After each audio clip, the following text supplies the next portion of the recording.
Ezekiel 25:17. The path of the righteous man is beset on all sides by the iniquities of the selfish and the tyranny of evil men. Blessed is he who in the name of charity and goodwill shepherds the weak through the valley of darkness, for he is truly his brother's keeper and the finder of lost children. And I will strike down upon thee with great vengeance and furious anger those who attempt to poison and destroy my brothers. And you will know my name is the Lord when I lay my vengeance upon you.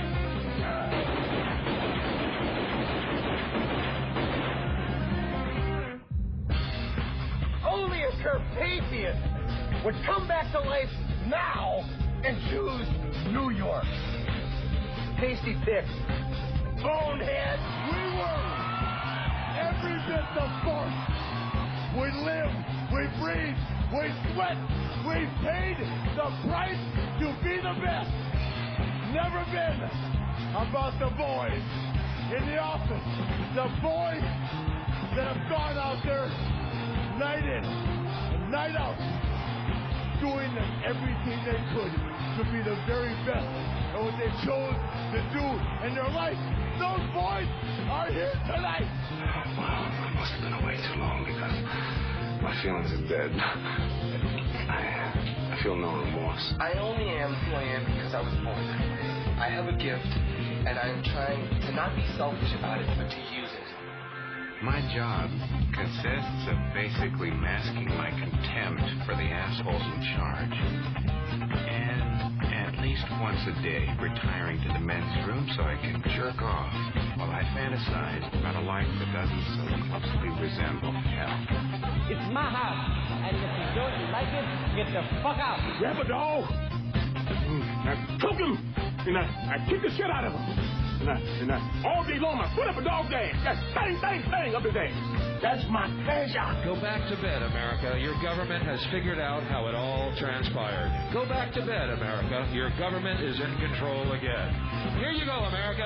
You are free to do as we tell you. You are free to do as we tell you. You are free to do as we tell you. Sometimes shit happens.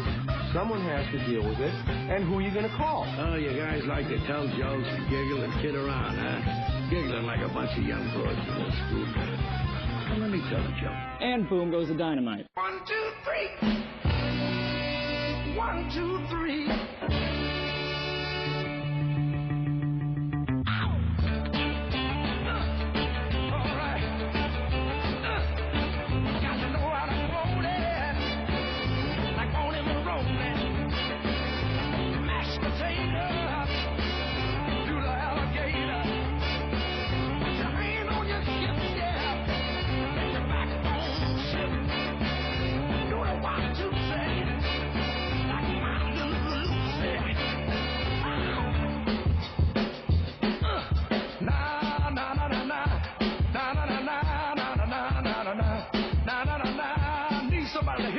One time.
Wilson Pickett.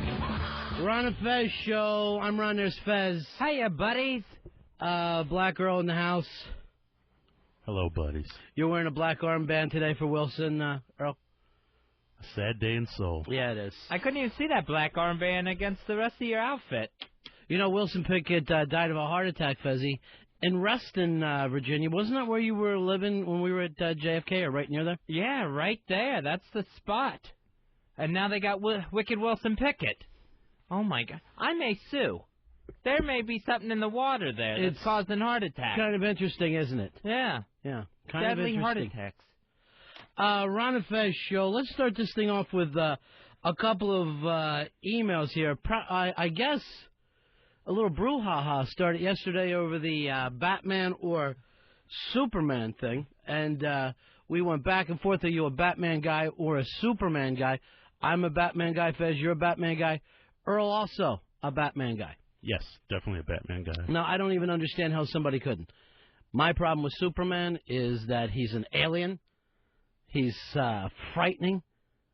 I don't see why anybody would ever side with aliens against human beings. And that includes Lex Luthor, Fezzy. When Superman fights Lex Luthor, I'm always going, come on, human, you can do it. Do it for our people. Well, he's picking on a bald guy. All right, so here's some of the emails that came in. I'm surprised Earl wouldn't be a Superman fan since he's basically nothing more than a Jesus figure. I don't know whether that's Superman or Earl. Watch the new trailer if you need proof. I haven't seen this, Fez, have you? Yeah, I've seen this, and they're using some Marlon Brando's lines from the original Superman movie with Christopher Reeve. Mm-hmm. And it's he's talking about sending his only son to Earth to save mankind. Now, that wasn't why he sent him to Earth. It was to save him, right? Yeah, it's because his planet was exploding. Yeah, so let's not act like you were going to send him to Earth if you would have been able to get that council to do whatever the hell you were trying to do. If you could just get them to believe there is such a thing as earthquakes. Superman is an alien. There's never been a good alien. And don't even bring up E.T., because other than being a kid toucher, which I believe he was. Well, that finger had to go somewhere. I mean, you come all the way to the university, and across the universe, the only people you're going to hang around with is children? No. That's a kid toucher. He's got a little boy in a bathtub. And that's why that girl today, that little Gertie, look at the problem she's having as an adult. She was molested by an alien. All right, here's another one. I'm a Batman guy. Oh, this is from Sheepy. He says, but Superman is Superman because how he was raised by the Kents. His family and friends is what makes him Superman, not his powers. Because I said I don't like him throwing around the truth, justice, or the American way yesterday. Oh, if you take away the powers, you've got nothing. If Superman had to outwit a villain, like Batman does... Couldn't do it. It's not happening. He's as dumb as the day is long. Unless he can, have bullets bounce off of him, and then the gun, after they throw it at him, he's got nothing. Yeah, but is his makeup, does that come from his adopted family? Is that why he's for truth, justice, and the American way? Does he have those kind of Midwest values, Fez? That's the point. I'm sure there's a lot of that there. But still, I think there's just an overkill with Superman. How does he turn it on and off where he's not hurting people? That must have taken forever to figure out. Right. And it just must literally like walking on eggshells. It must be, how many times does he just screw up and just crush a stapler or something at his desk at the Daily Planet? That's a good point. I mean, he's going to get angry like anyone else. If he didn't have superpowers, on Krypton, he's a human. So, almost he glares at somebody, he could burn them up. Totally. Yeah. Yeah, and it just, someone makes fun of one of the articles he wrote in the Daily Planet or something. Someone makes a pass at Lois Lane. How do you control that 24 hours a day? And please, don't even tell me he has super control. Just because everything he has is super. Why wouldn't he have super control? Because that emotional things would take over eventually. Yes. Every now and then, something would happen. A desk would get broken in half. But, I mean, if he does have superpowers, why not super control? Why isn't that one of the powers that he has? And he totally, if he trips over something, even unintentionally, not like he's trying to act like he's the bungling Clark Kent. Right. Worst disguise ever. But if he did trip over something, he would stumble right through a door or a wall or something. Here's Thad, you're on Ron and Fez. Hey, morning, buddies. How are you? Hey, to me, it's Superman because he's the one guy. His superpowers, that's what his real identity is. Every other superhero. I know. We all watched Kill Bill, too. It was fucking amazing. I know. Isn't it awesome? Yeah. Why wouldn't you credit it? Why would you suddenly act like you just had an idea and it just happened to be the same one that Quentin Tarantino did? I've been thinking, guys. Yeah, if maybe Fez and I didn't have a DVD player, we'd think you were the best caller ever. Damn the fact that these movies open to wide release. Here's Bill. Bill, you're on the Ron and Fez show. Bill, go ahead, buddy. Hey, Bill. He's a Superman guy, and I don't trust the Superman guy. I don't trust anyone that would pick an alien over a human. I call that a traitor. A race traitor. Species traitor, even. Here's something I'd like to know with Superman. You know how whenever he's in a fight against evil or against some sort of creature or supervillain? When isn't he? You notice how there's always a building getting destroyed? Yeah. Someone's getting knocked through, 8 stories of a building? Right. Who pays for that? Government. Not a dime comes out of that man's pocket. I mean, he could easily just burrow through the ground and grab diamonds. He doesn't do it, though. I mean, really, when you think about it, it doesn't seem like he's trying to stop any of the big problems out there. And even when he does, say something like a dam or something, he uses his heat vision to seal it. Mm-hmm. He's not licensed. He's not a licensed contractor. I get worried about his workmanship. No, he has superpowers over that as well, Fez. He's super careful with everything that he does. He's a super craftsman. Didn't in the original movie they had that whole sequence when he's traveling? It took him 5 years to get there, and during that time he got all the knowledge of how the Earth works and the laws of physics and all of that stuff. As a baby. But and then when he went to the again, if he never left that planet, right? He'd be a fucking idiot up there. He'd be nobody. He probably wouldn't even make the football team. Be a dropout. Well, remember, he was the water boy for the football team. Right. Which annoyed me. Okay, you don't want to play, but why act like a fucking goof? Why really make such an idiot out of Clark Kent? Take it so far the other way. Rob, you're on Ron and Fez. Good morning, boys. BAC 276. Way to go old school for us. Hoo-ah! Thank you. Superman had the worst disguise ever. It wasn't just the eyeglasses. He would vibrate his head so no one could get a good look at him when he was Clark Kent. Really? That I have 2 issues devoted to that. So he's just constantly shaking his head? Constantly shaking his head. You know he can't be stable now if he is shaking his head. Not if your brain's rattling at super speed. And, I mean, what kind of disguise is it? That guy over there is out of focus. I really can't tell who that guy is. Who's the new blurry guy at the Daily Planet? And I also read this once in a comic book, that he super slouches. He makes his height like 2 or 3 inches shorter than Superman. Right. So people say, like, if they tried to measure him, he wouldn't match up to Superman. He slouches ever so slightly so that no one can recognize him. John, you're on the Ron and Fez show. Yeah, listen, this whole Superman thing, come on. Making love to Lois Lane there. I mean, when he came, he would blow her over respect to Krypton. Where are we on his lovemaking abilities? Did they ever say? Well, in the comic books now, him and Lois are married. So I guess they're having sex. I would assume so. What if they did it this way? She's on top with all the control, and he's just laying there with Superwood. Just a super boner. He goes off, though. She may be like sitting on Old Faithful or something. He's got super control. He's going to pull out.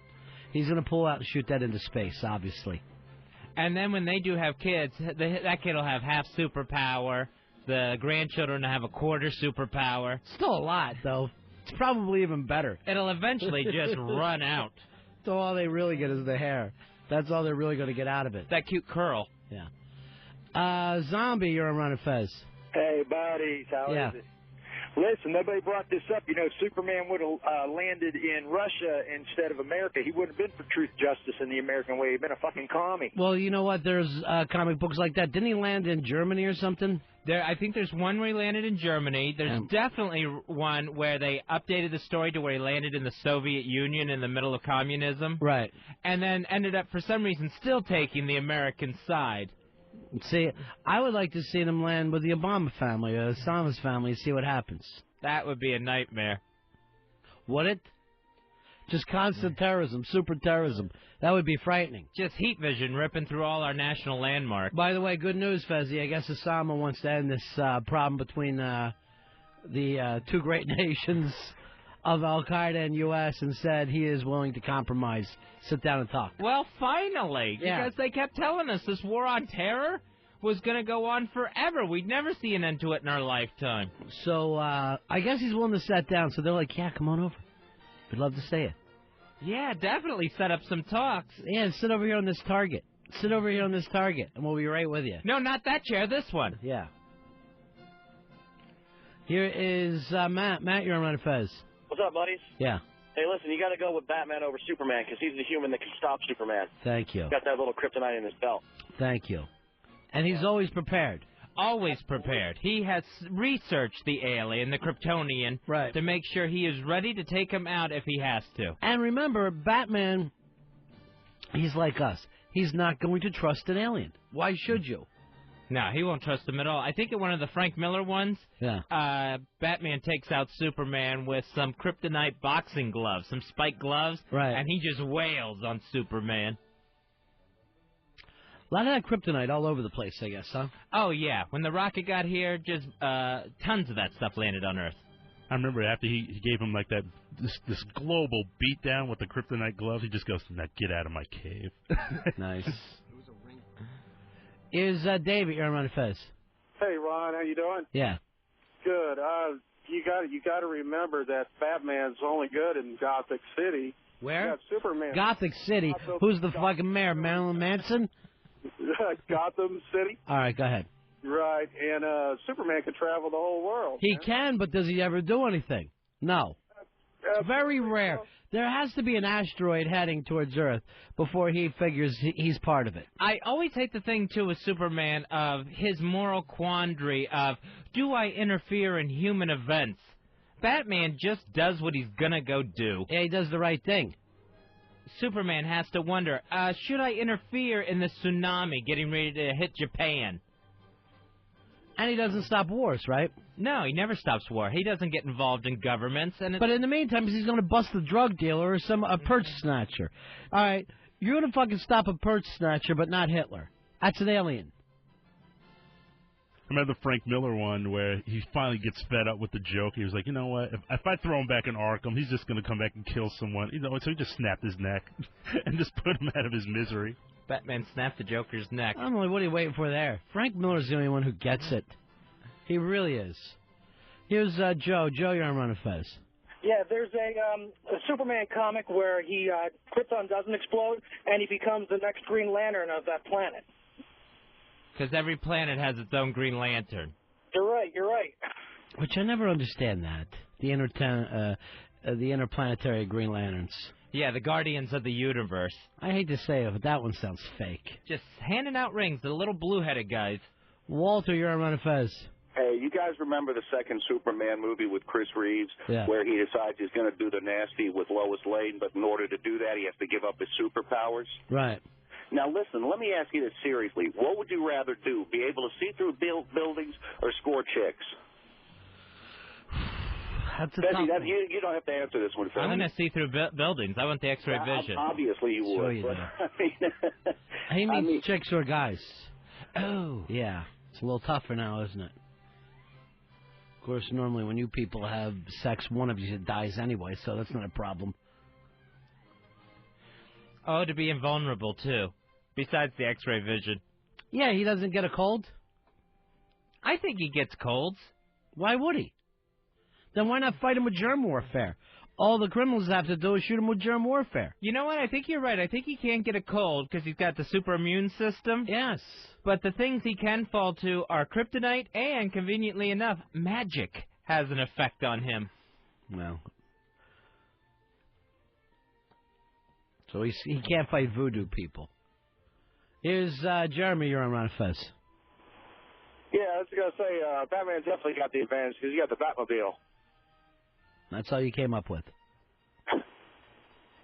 Fucking 3 years old with a driver's license. Batman, I've never understood why he doesn't invent something where he flies all the time. Like what, a jetpack? Yeah, where that's just his mode of transportation instead of the Batmobile. Well, he can glide.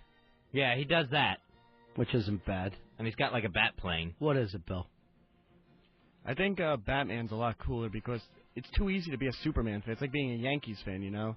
Like Batman, he's a genius, and all the criminals he fights and such. It's more. There's more to it than just. Superman only has a problem with 2 criminals. He had a problem with Bill. Doomsday Too long. and Earth 2 Superman. You know? Too long, Bill. What? Just too long.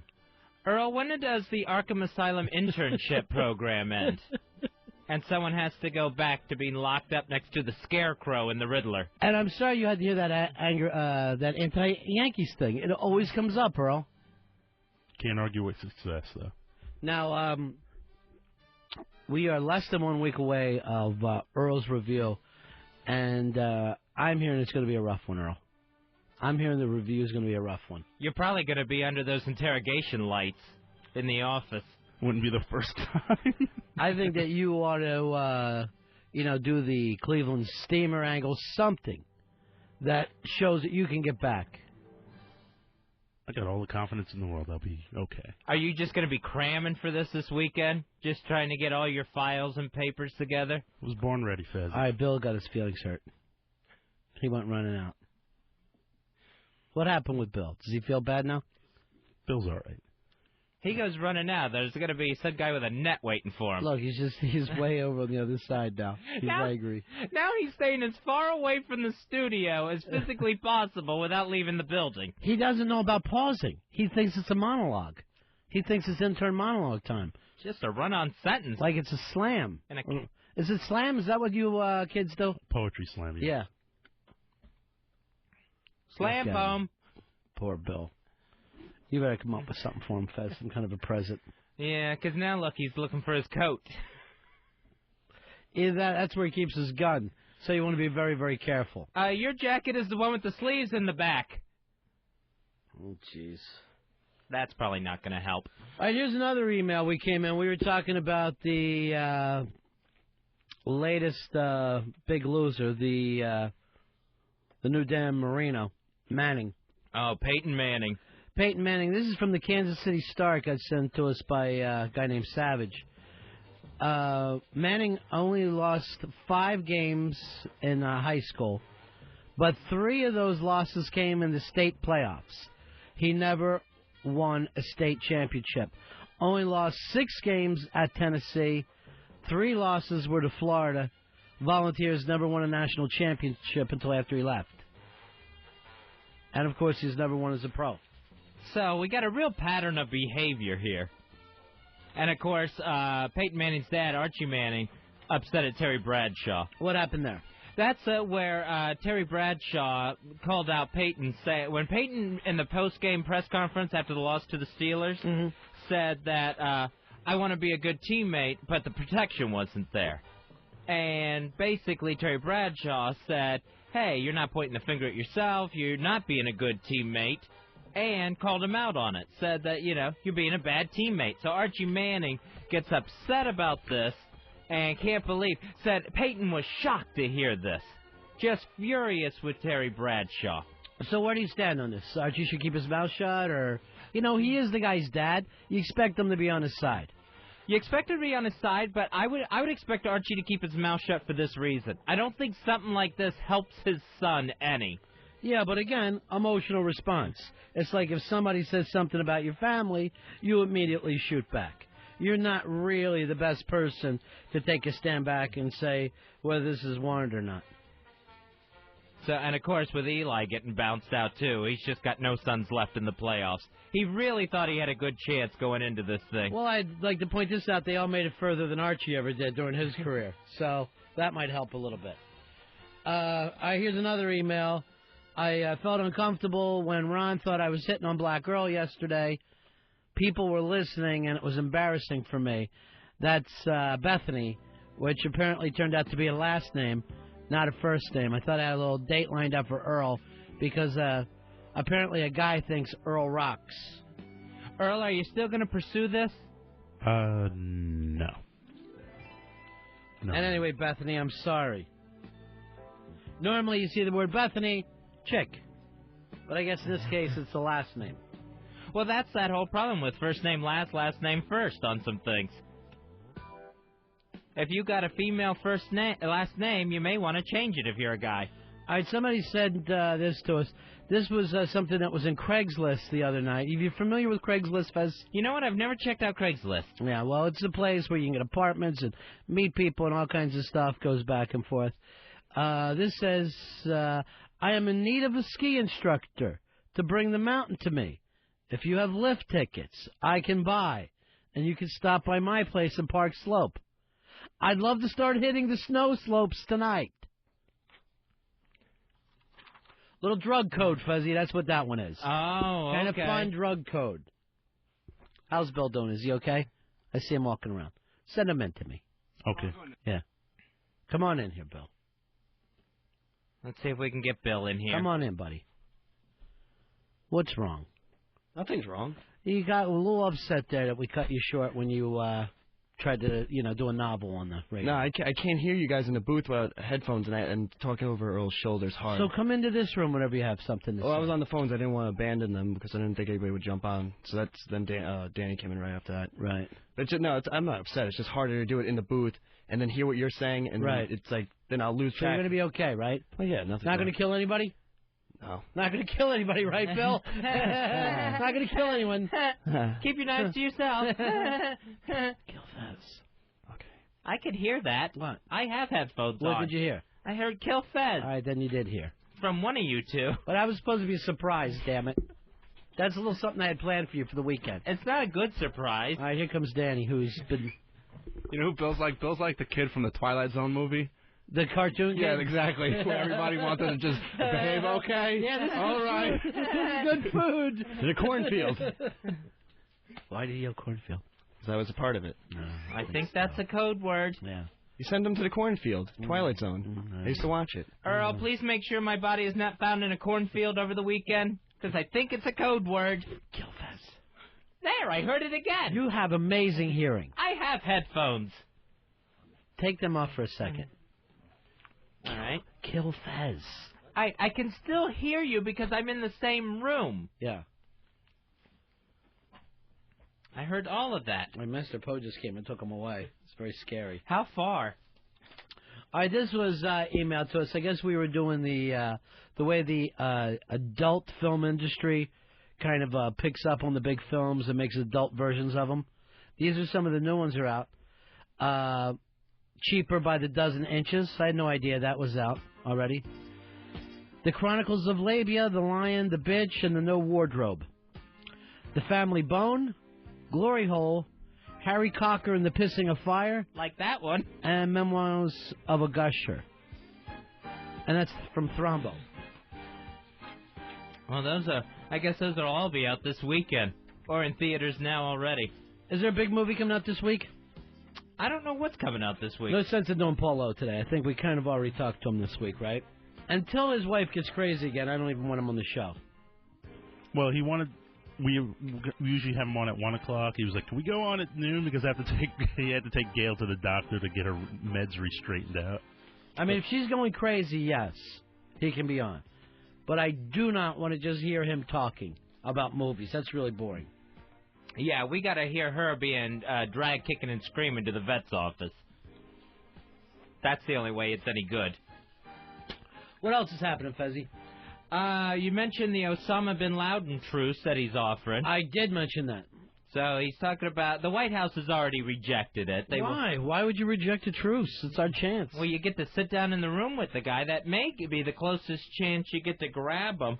But also in his new audio tape, Osama is actually recommending a book to read.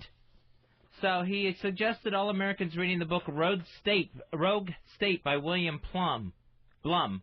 and it states that America must apologize to its war victims and promise not to interfere again in other nations' businesses. Are you familiar with businesses? Earl, are you familiar with this book? Vaguely. Not at all, then, right? When you say vaguely? No, I mean I heard the title, but Yeah. I never knew what the tone of the book was. Ask if we can get it on tape. I'd love to hear it, but, reading it's a whole different thing. So I think it's very odd that Osama announces his new book club. Yeah, it is the Osama Book Club. His new book club selection just days after Oprah announces her new one. Yeah. Seems very odd to me. Here is Ryan. Ryan, you're on Ron and Fez.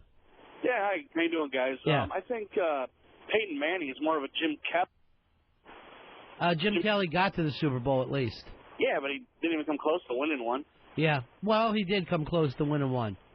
Okay. You got to give him that. But Norwood. I see him more as a Marino because he's stacking up the he's stacking up the records. All right. Yeah. And Thanks, a little bit of a red ass there. He's constantly pissed about something. Remember the way Marino used to scream at his receivers? Oh, it was just always humiliating. You knew you had finally gotten to Marino when the helmet would get thrown on the sideline and just screaming up and down the bench. And that would normally happen by the third play in any game. Kirby, you're on Ron and Fez. Hey, I got an adult film name for you guys. Clint Eastwood's old Fistful of Dollars is now Fistful of Vaginas. It's not even trying at that point. You're really not trying. Here is John. John, you're on Ron and Fez. Hey, how's it going, guys? Yeah.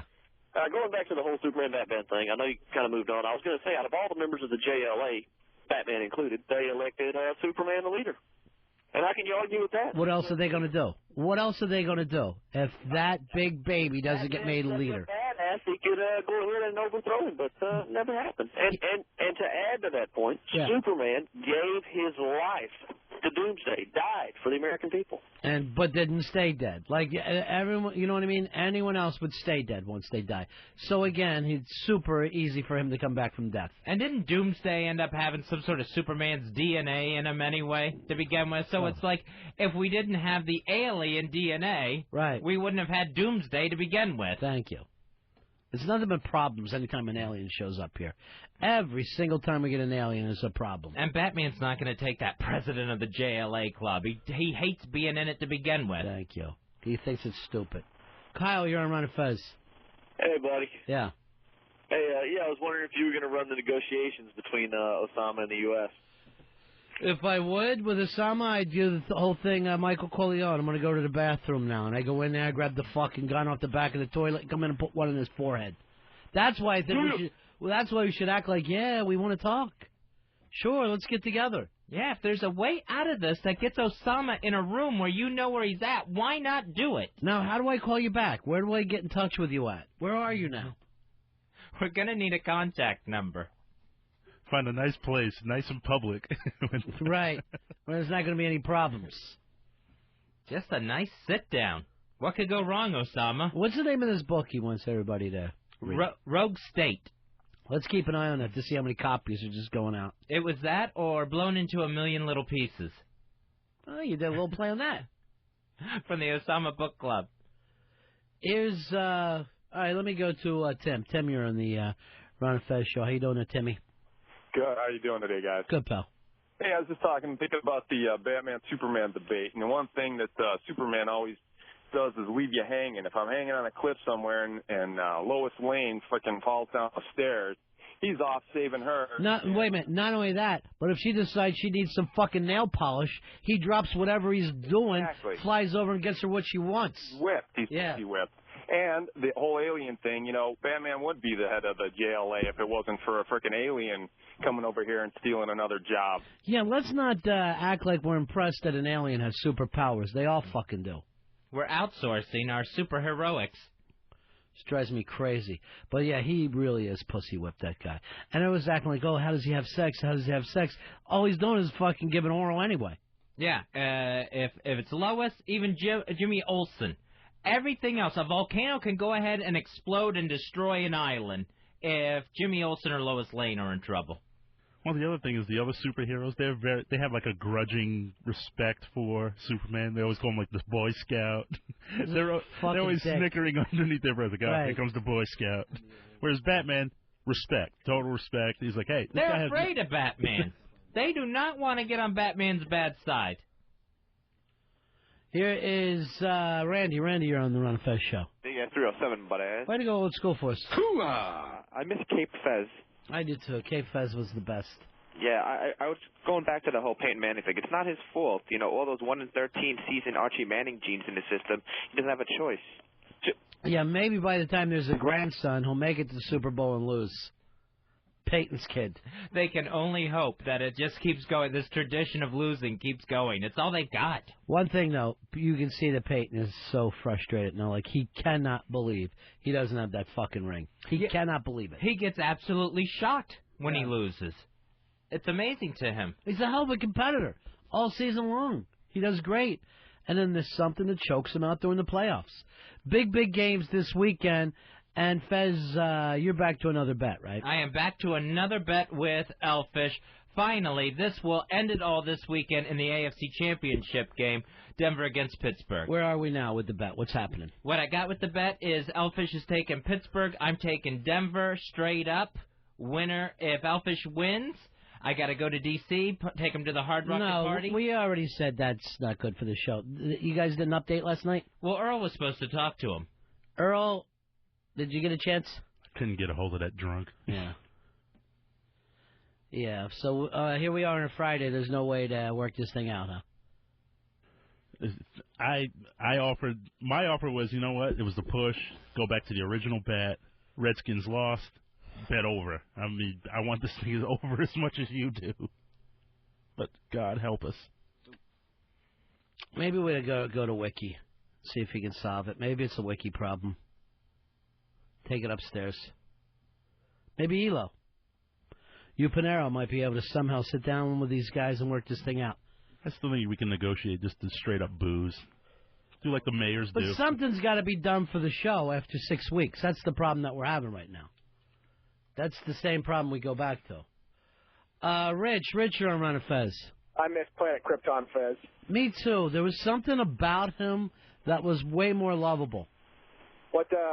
You guys are talking about Batman and Superman. I really want to know why Earl is turning his back on his people. He's supposed to be an Iron Man fan. Stick up for his color. What's the story with Iron Man, Fez? All right, Iron Man was white. He's Tony Stark. And Tom Cruise was supposed to play him in a movie. But I think maybe just the fact that he has that iron face is what he's saying. Now, there is Steel that Shaq played in the movies. Right. Who's just basically an Iron Man ripoff. What other black superheroes do we have? Was it the Black Panther? Yeah. And there was a Black Green Lantern, I think, on the TV show. Black Lantern. That was Black Lantern. A Black Green Lantern. And there was a couple from the 70s who's... Oh, God, I'm drawing a blank. I think there was, like, Black Lightning. Who did, like, Kung Fu, had an afro, and some lightning powers. Yeah, and Spawn was a brother, but, of course, he had to go to hell. Oh, yeah. Spawn was a brother. Thank God, it's got his skin burned off. And Deathlock, also. All right, so that's a lot. You got plenty to be proud of. No A-listers, it's like swimmers, but there are some people who've dove into the pool. Swimming's fun. Yeah. There were a bunch of mid-carders. Steve, you're on Ron and Fez. Hey, guys, I want to say that Peyton Manning's much like Fez's gambling addiction or maybe like Ron Stansel. No matter how you slice it, they don't have a foot to stand on. They never come up big. All right, thank you very much.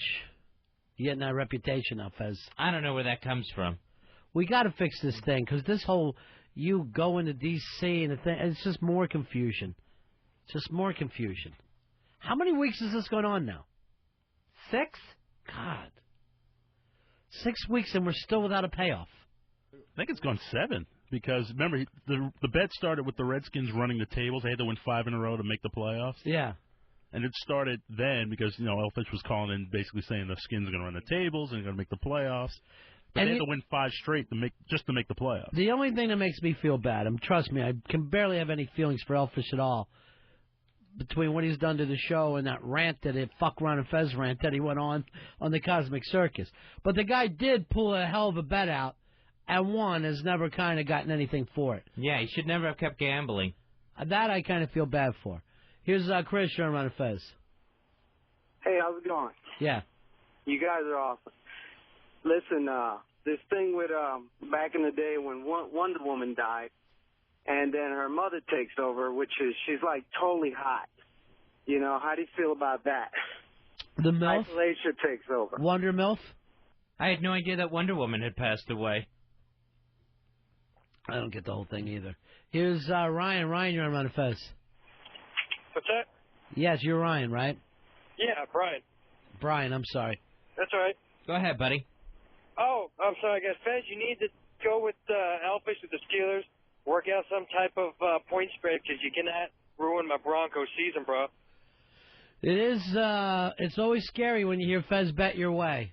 He is. He's 1-2 in the last 7 weeks against Elfish, and I don't want to sit there and cry on the floor and be pissed off to find Fez in the cornfield. Yeah. All right, thank you very much. Here is Robert. Robert, you're on the Ron and Fez show.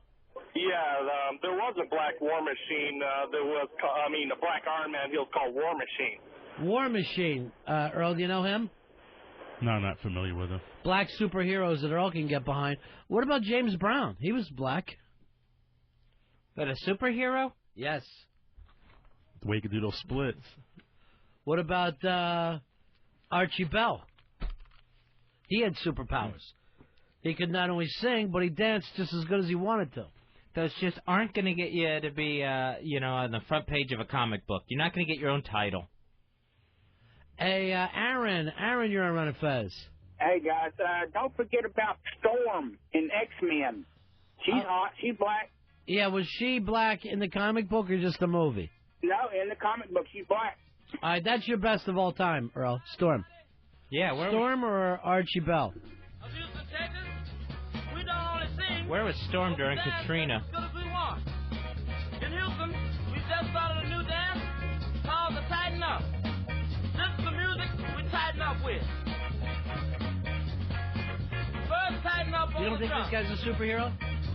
He Come on doesn't now, tighten bro. up. I want you to tighten it up for me now. Oh, yeah. Tighten up on that bass now. Tighten it up. All right, it's the Ron and Fez show. Now let that guitar fall in. Earl, what about Meteor Man?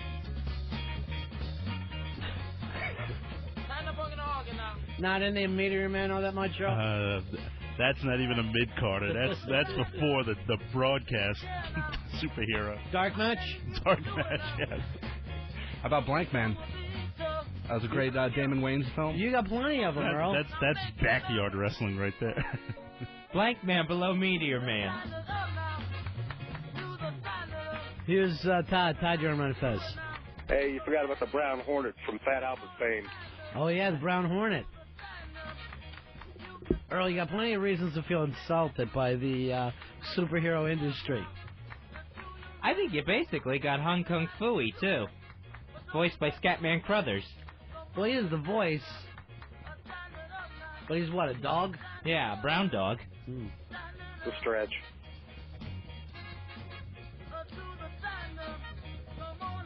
You got Lando Calrissian. He's not really a superhero. But remember when they had to stick him in Star Wars? Yeah, and he was, of course, he was the sellout out of all. Right. He sold out Han Solo. No, yeah, right, normal deal. In the first Star Wars, there was only one black guy. Who was that? Chewbacca. I didn't know Chewbacca was black. Look at him. The way he talks.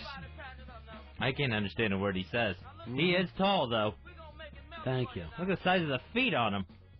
He's the best fighter, though. Yeah, he was.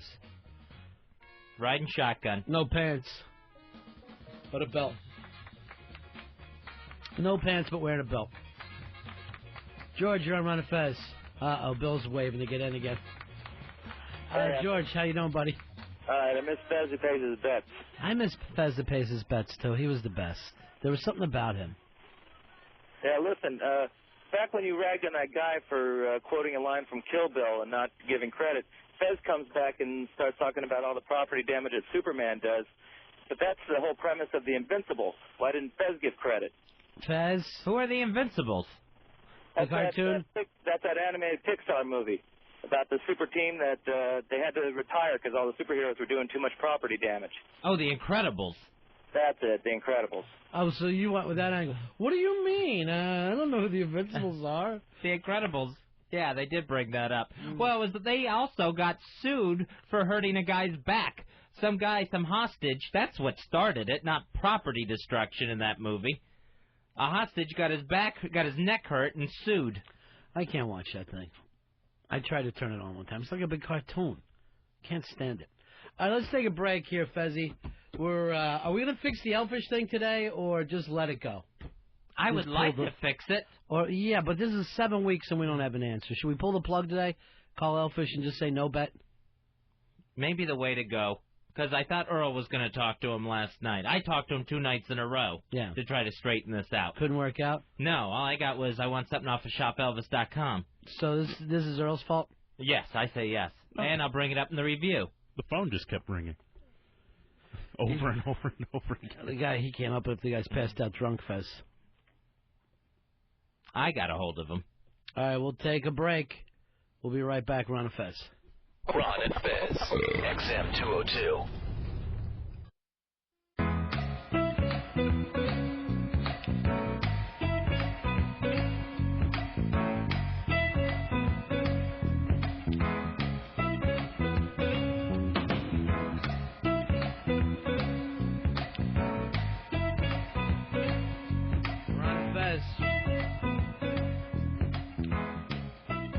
Hey, Jim, you're on the Ron and Fez show, buddy.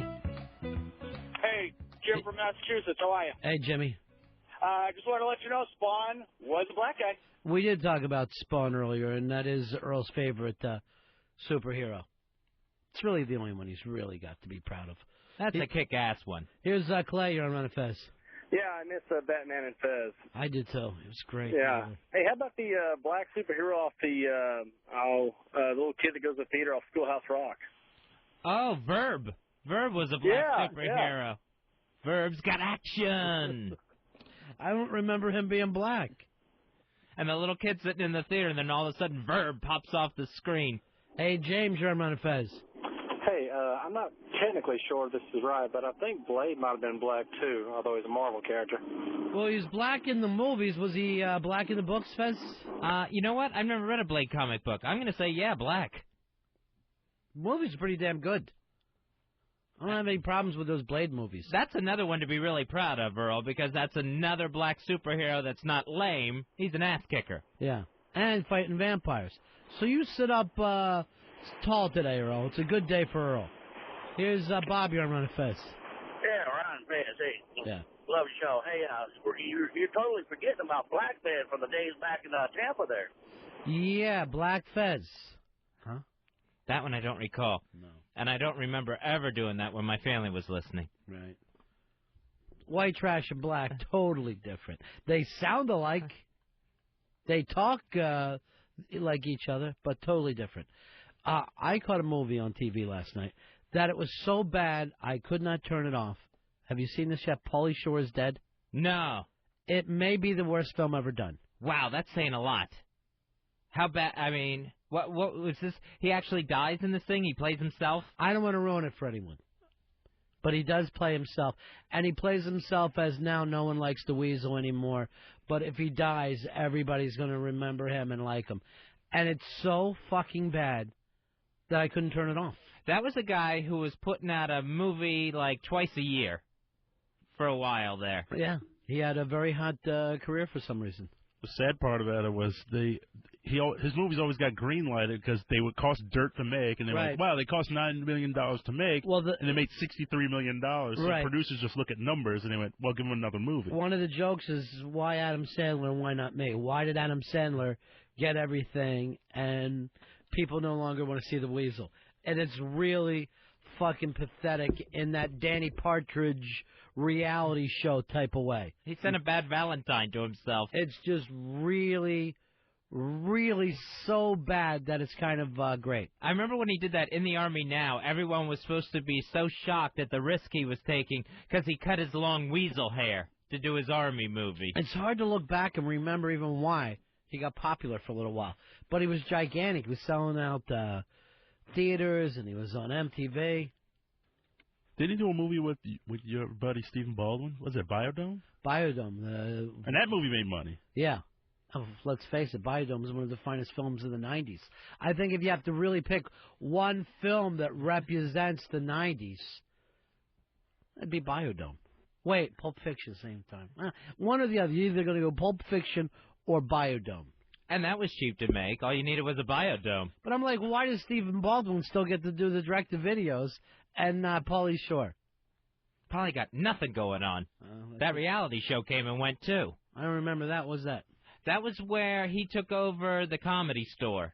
Yeah, he thinks everybody's interested in him and his mom. Like, even his mom has, a big part of this movie is about his mom. And we're going to watch a TV show about Pauly interviewing waitresses for the restaurant and the club.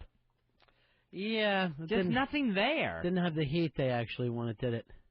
When celebrities tried to muscle in on reality. Vanderjack did Letterman last night. That's ballsy of him. The liquored-up idiot kicker. Shows his face. Here's Jarrett. Jarrett, you're on Fez. Hey, I want to remind Earl about Superfly, or Shaft, or Superfly, one of those guys. I have no idea what you're talking about, sir. You remember Superfly? Yes, I remember Superfly. What about him? Was he a superhero? No, he was a real person in a movie.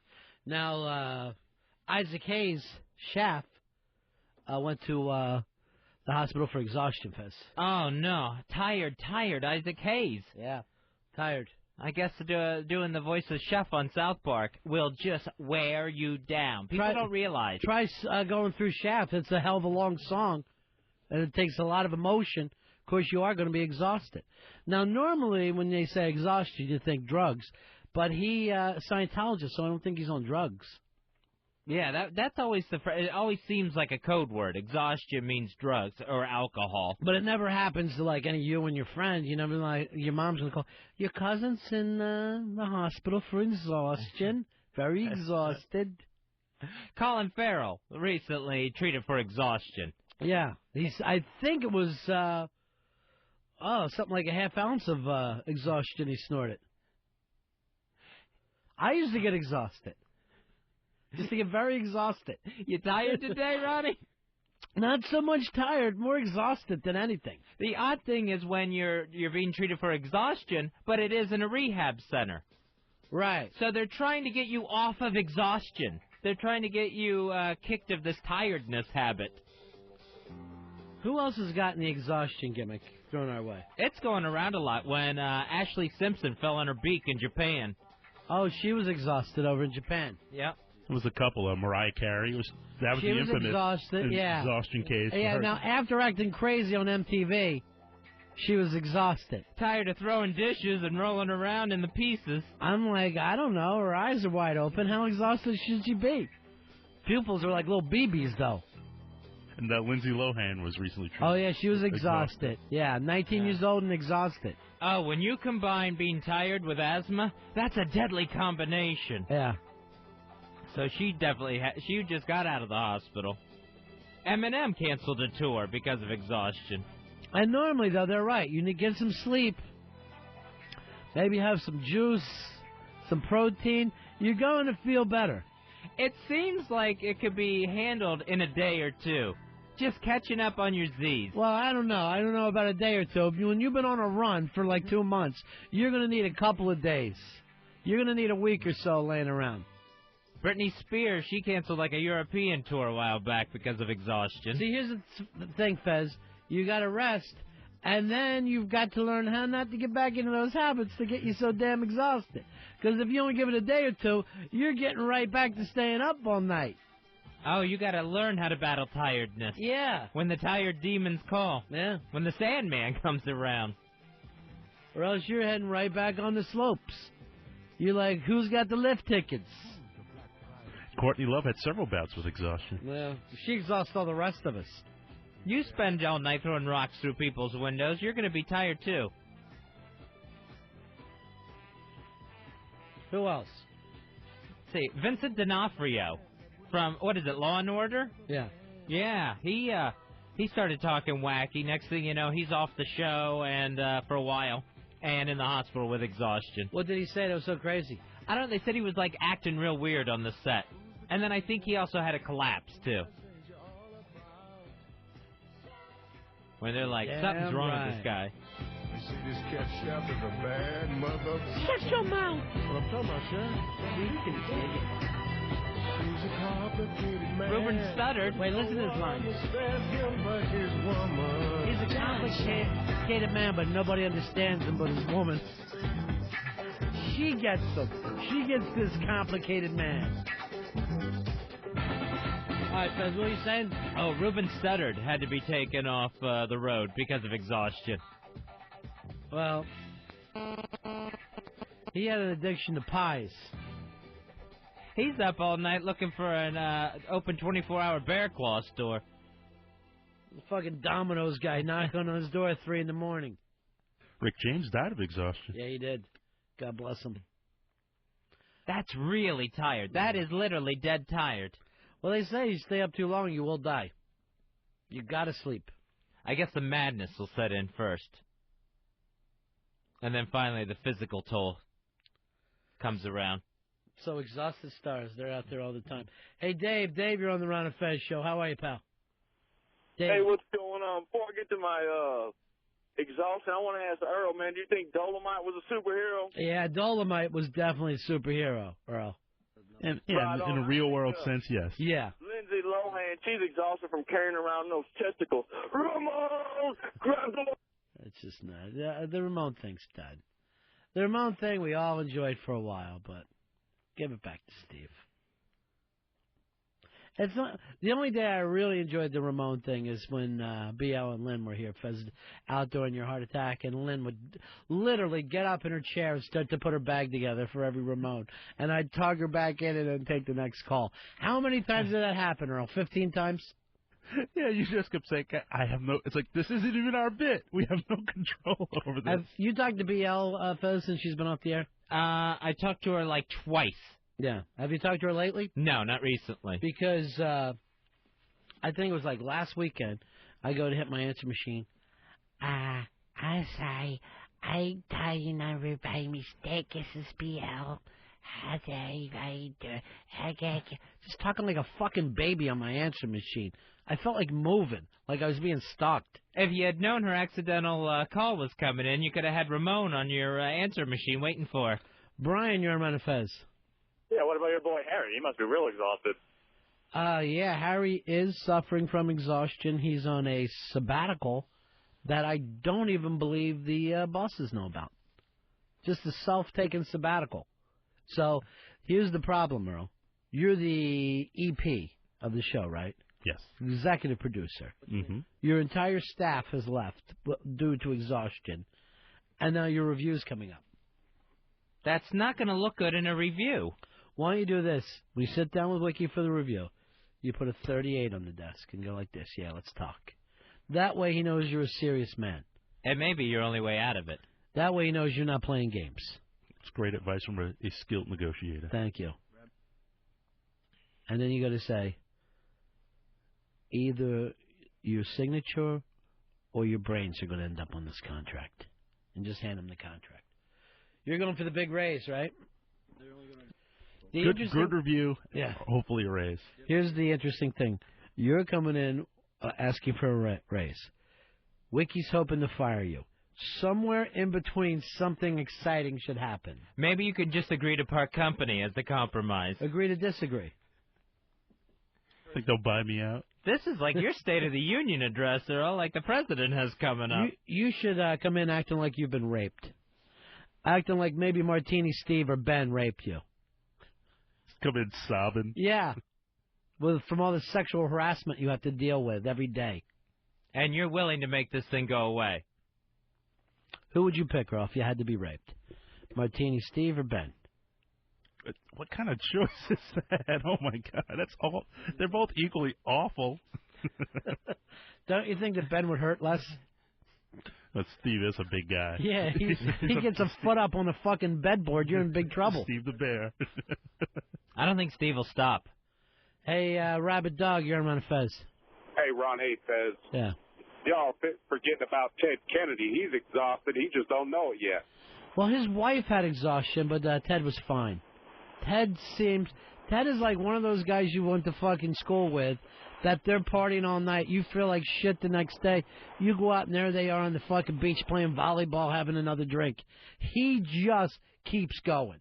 Like every once in a while, I have someone during the Senate hearings. Yeah. Every once in a while, he'll have a little case of the shakes, though. He'll be looking for documents. You see the hands just twitching back and Yeah, forth. right. Well, that's because he needs a drink. That's the problem. They won't let him drink in there. Watch him put his head under a flask. He comes up just steady as could be. He'll spit out that water and not knowing that it was H2O they put in there. I saw Sean Hannity last night, right? And he was blaming the Osama thing on Kennedy. That Osama watches the hearings, sees Kennedy being rough on the president, and thinks, here's my opportunity. I'm going, these fucking guys, they cannot for a second take the party thing away and act like it's us against the terrorists. Yeah, it's always someone else's fault. Not that there's been mistakes in Iraq or, we haven't caught Osama yet. It's Ted Kennedy's fault we haven't caught Osama. That's a really good point. Always blaming the, our side or the fucking regular people for the terrorism stuff.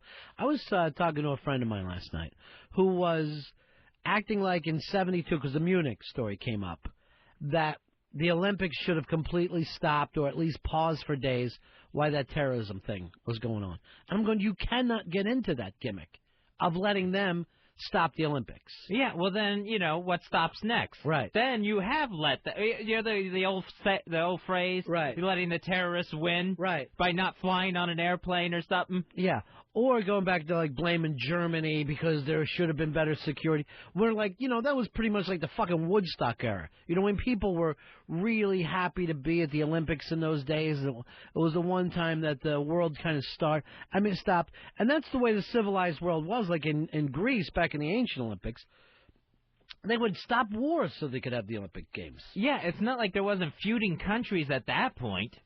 And Germany went out of its way to get that Olympics. They wanted to erase the memory of exactly. 36. It was their first time being non-Nazi Germany in front of the world. And they went, we're a haven for peace now. I mean, they really went out of their way to get those games. And they said, it's going to be a spirit of freedom and love and all of that stuff. But it bothers me that when the terrorists do something, that civilized people tend to blame each other on it. You know what I mean? Yeah. Who actually, where did this grow out of? That it's not, just bad people doing awful things. I mean, I have no problem to go back and go, why are these people upset and all that? But to act like it's a security issue all the time or, this person should have done that, well, you can't fucking stop some of these maniacs. And if you ever watch, especially Fox News, it always goes back to blame Bill. Blame Bill. Oh, yeah. Everything is it's Clinton's fault. Yeah, Al Gore had the thing, and Bill Clinton had the ability to, it's in the past now. You've been running the show for a long fucking time. I remember one of the Democratic, one of these analysts is like, it's like they blame Bill for the death of disco. That they want to go back that far. That everything is always blame Bill instead of taking personal responsibility. Well, if anyone like that Congressman Murtha, if anyone brings up bring the troops home, you're enabling the enemy. It's not even, it goes beyond dissent. It goes into treason. Right. It just takes that huge jump. It goes from beyond debate to actually giving comfort and aid to the enemy. And the average foot guy doesn't even, they don't read all this stuff. They're too busy doing their thing. It was like, it's like they're sitting there, they're watching Fox News, they hear this stuff, and like, I don't want to fight anymore. It doesn't happen that way. Going back to the Olympic thing, though, I get really, I think Carter made a gigantic mistake by stopping the U.S. guys from going to the Olympics in, 80. We're doing a thing right now where we don't want our ball players playing against Cuba. And Castro's like, hey, they know we're better than them at everything, not just baseball. And I'm like, this fucking makes me want to play. Now you want to play. I know. But there's no shame in getting beat in a sporting event. You know what I'm saying? There's no reason that we should be upset because, their ball players are better than our amateur ball players right now. It was like the Soviets used to beat our men's basketball team, Olympics after Olympics. It didn't tip the balance of power in any way. Well, only one. They only beat us that once. And it's just a competitive No, it's just competition. It's a spirit of competition. Well, it's the giant leap again. Like, if somehow we send a team to the World Baseball Classic, we have now embraced communism. Right. And we condone everything Castro's done in those prisons. Yeah. When it's not just about baseball. Right. Again, it's that giant leap. And if you stopped the sporting event because something bad was happening in the world, you would never have another fucking sporting event. There would always be a reason of, they try to do right away of, well, that's not important. It's just a game. You know what I mean? And it is true. But if you did that constantly, you would never play another game in your life. Yeah, I mean, it just doesn't make sense. Like, I think in '96 where there was the bombing at the games, they didn't shut the games down. Right. They went, you know what? You got to keep going. We got to keep going. It's like, it's like if we stop the games, they've won. The whole purpose would be to disrupt the games. Right. And it's two different things. It's politics and it's it's the human drama. It's the people work their entire life for those sometimes 10 seconds. You know what I mean, of those games. And we got the Winter Games coming up. I pay no attention to any of those sports until the Winter Games. And then I sit there and act like I care. Well, that's perfect. You get a 4-year rest. It's the perfect amount of time. That's a good point. You're glad to see him again. It's like cousins coming in from the other coast. Like, hey, it's great to see you because you don't live next door to him. Yeah, it's not like Survivor starts again February 2nd. Where you don't even get a second to miss it. So you would like Survivor to go away, except for every 4 years? Yeah, I mean, I love Big Brother because you only get it in the summer, and I really look forward to Big Brother. The weird thing there, too, is the thing that works so well is women's skating. Women's skating gets gigantic numbers every 4 years. Those women, for some reason, even become household names when it's over. Really big stars, all from the Olympics. Yeah, they are the celebrities of the Winter Olympics. Yeah. Not even some of the more extreme things, like, any of the snowboarding or anything like that. They get, like, a cult following, people that are really into that. But the ice skaters, you'll see them the rest of their lives. Here is Dennis. Dennis, you're on Ron and Fez.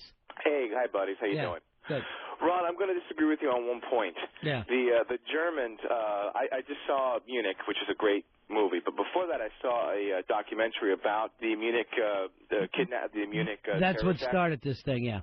Yeah, and the Germans apparently, not only did they screw up at every single turn security-wise, there was no police at all on the ground.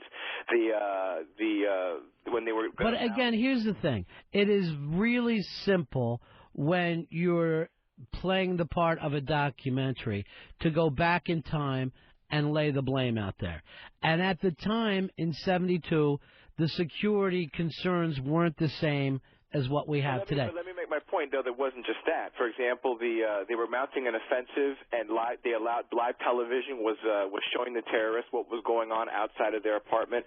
And then, according to this documentary, anyway, the last living terrorist and a German official both admitted that I don't know if you remember the plane hijacking that happened after Munich. The one in Israel or something? Yeah, the one that forced the Germans to no, it was in Germany, and they forced the Germans to release the last 3 terrorists that were left alive. Right. According to the German official and the last living Munich terrorist, this was a setup. So But again, I'm not. I haven't seen the documentary. But again, we have a tendency with these things to go back and blame the people at the time, the kind of the free people. And now you can't live in a totally secure world. I mean, let's look at the Atlanta Olympics. The security there was tight as hell because people tended to worry about it again, and you still couldn't stop it. And it's going to happen again. And you don't know where it's coming from. That was a white hick that did that one. Yeah, I mean, yeah, it's a very good point. It just doesn't always mean it's going to be the Middle Eastern terrorist or whatever. It's going to be all different kind. But you can't sit there and protect everything all the time. You just can't do it. 866-RON-0-FEZ, 866-RON-0-FEZ. What else is happening, Fez? Star Jones, she spoke out about the Osama bin Laden tape and talked about how it's really just a pissing match between two guys. how it's Osama bin Laden and his male ego against President Bush's, and one of them needs to put the thing back in their pants and zip up their zipper, and this would all be over. It's not like these two guys grew up together. There's no kind of long history between back and forth. And basically, I don't know what she knows about bin Laden anyway. Yeah, it seemed like kind of a really simple way to end the war on terror. And again, why are we listening to Star Jones about everything? I mean, I know everyone loves the book Shine. That's helping us all feel better about ourselves. I think, do we have a little clip of that, Earl? Shine? Yes. I know we had the book on tape. Let's play one of the chapters right now. Shine by Star Jones Reynolds. Chapter 18, he popped a question. I'm so glad to have a man in my life. I was tired of hearing that Elizabeth Hasselbeck on my show, The View, talk about her third-string NFL loser husband. If she brought him up one more time, she was going to find herself on the business end of a ham bone beating. Whether it's for fighting or snacking, it's always good to keep a ham bone in your pocketbook. But I knew something was up that night. My man Al Reynolds, he said, let's go out to eat, which is nothing strange. We usually go out to eat 10 or 12 times a night. But this time, it was different. He offered to pay. So there we were, sitting at a regular table at the International House of Pancakes, and I noticed Al getting all sweaty and nervous. The kind of sweaty and nervous he gets whenever a Ricky Martin video comes on TV. But there he was, telling me how pretty I was and how good I smelled, which was because I had spilled some boysenberry syrup on my lap. Not to mention, it was Thursday, my douche day. Then it happened. He popped a question, and my killer asked me to marry him. I about choked on the short stack I had just put in my mouth. Al was moved, too. He had to choke back a little vomit after asking me to be his wife. I immediately said yes, and he immediately said, let's see if we can find an open bank and put my name on all your accounts. I went home and called Miss Barbara Walters. I have her home phone number, by the way. After I finished explaining who I was, she said she was very happy for me. Al, in the meantime, ran down to the bathhouse to tell all his friends. It was a magical night. Ah, Star Jones. She's trying to help heal us all right now, Fezzy. Yeah, trying to stop the war on terror. Finally, she's saying, "Hey, President Bush, Osama bin Laden, get your male egos in check. Put it back in your pants, boys, and all this will go away." Yeah, that's all it takes. I don't know how she got so smart and is able to tell us all what to do. She's become like the girl Dr. Phil. Actually, her and Dr. Phil should get together and write the most annoying book in history. Could you imagine that?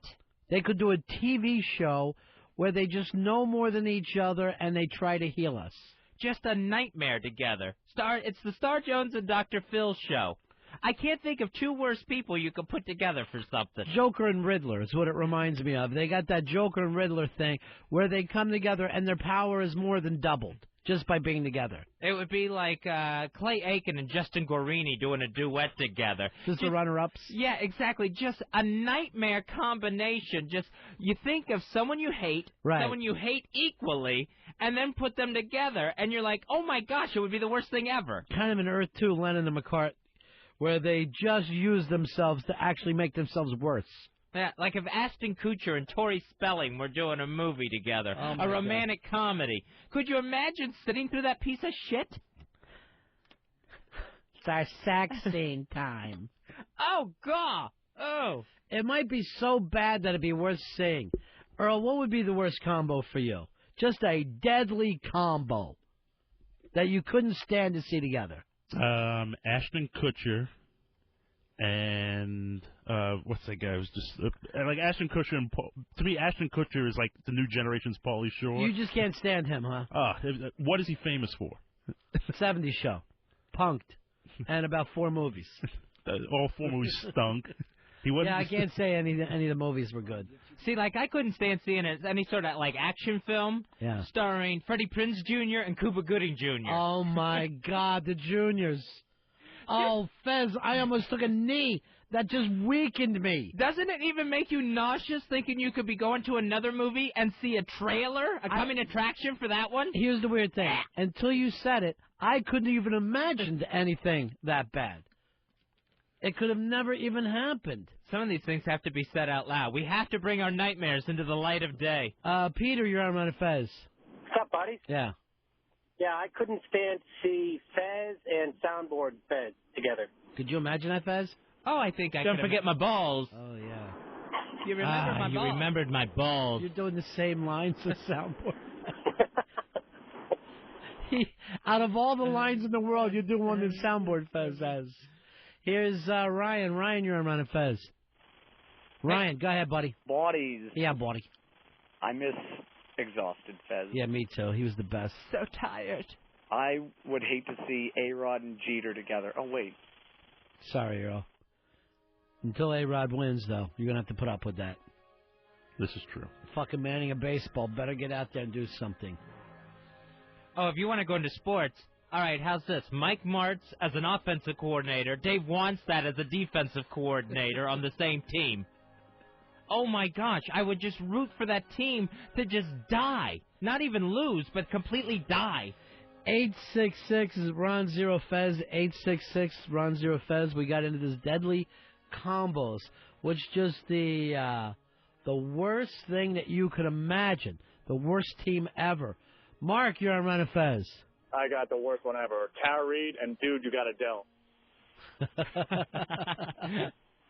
Tara Reid and anybody. When you have Tara Reid, you're 70% on the way to a bad duo. Yeah, Tara Reid and Lindsay Lohan in a Party Girl movie. I was going to say Tara Reid and Courtney Love. Oh, yeah. Doing the Wild On show. Off the fucking hook bad party. You wouldn't be able to see the movie for the puke in it. What if you had the menage with those two? The stench. Just a whiskey-soaked stench. Puke and whiskey. I would just put on a fucking pirate outfit while I was doing it, just to make myself feel like I was as low as a human can go. Here's Chris, you're on Ron and Fez. Hey, buddies. Hey, I would hate to see any movie with Gwyneth Paltrow and Julia Roberts and or Madonna doing English accents. See you later, man. Here is Anthony. Anthony, you're on Ron and Fez. Hey, man, I tell you, it's got to be the worst. Kathy Griffin and Andy Dick. How terrible Wow, would that be? that's a damn good one. Oh, that And was... again, you do the Kathy Griffin, you're almost there for me. You really don't need to add too much more. How about this? Kathy Griffin, Paula Poundstone Women in Comedy special. Oh! Oh, that's disgusting. And our special guest, Janine Garofalo, they're all here together. They're all here together. Earl, come back. He tried to walk off the job on that one. Wow, that was a rough one. The Women in Comedy special. Woody, you're on Ron and Fez. Bodies, what's up?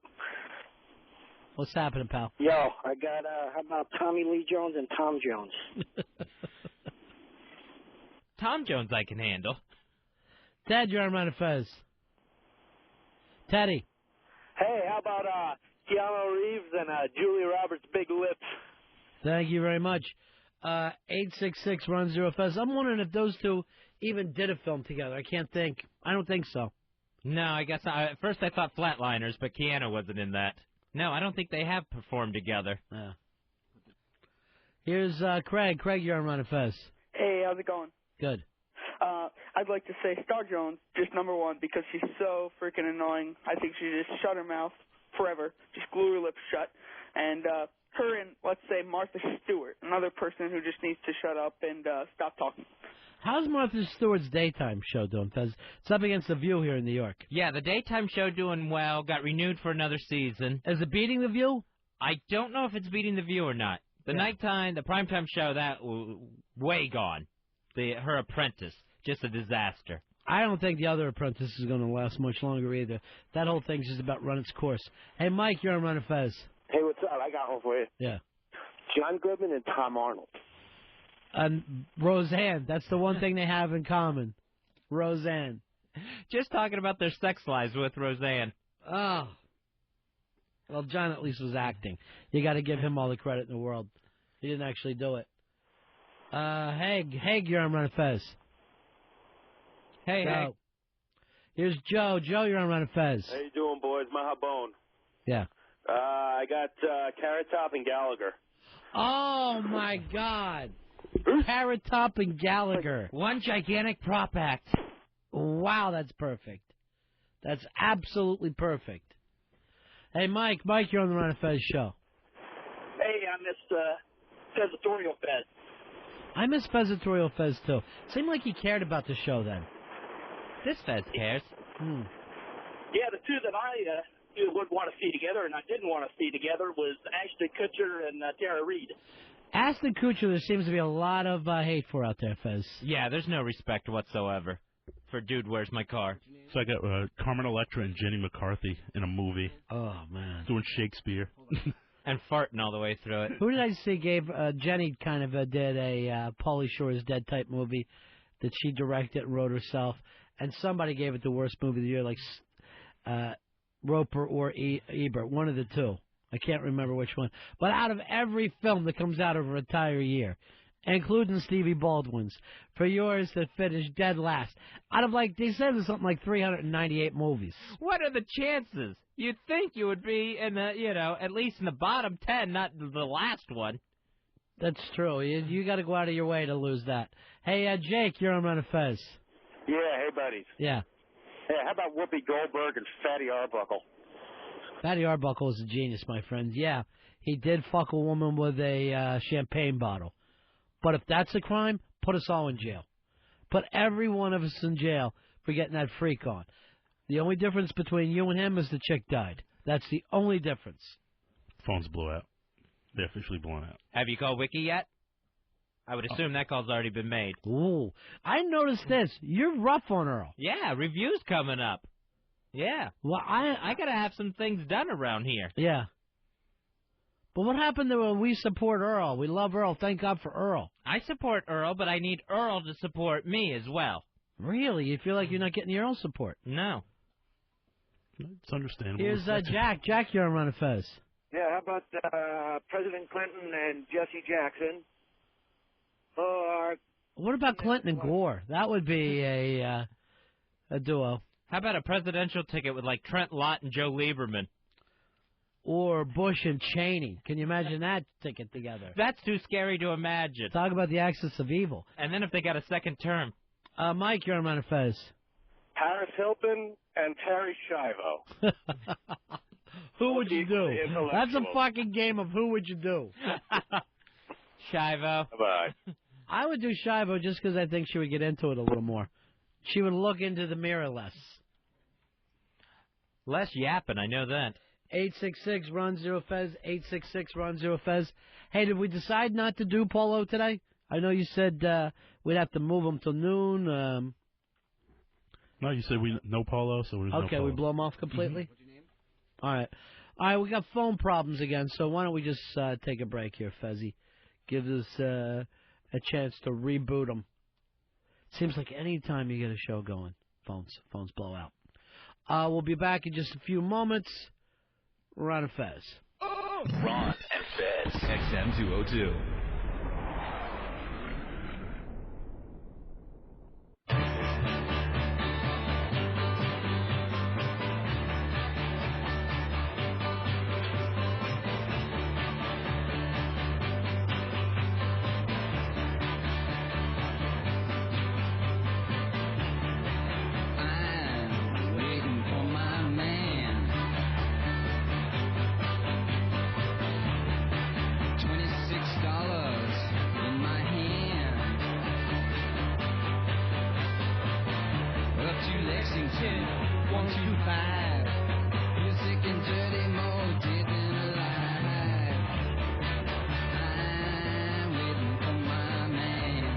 Fez show.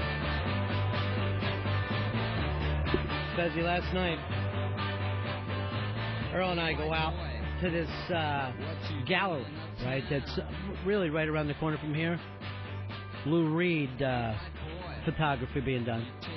So Earl and I show up at this party, and it's a little artsy.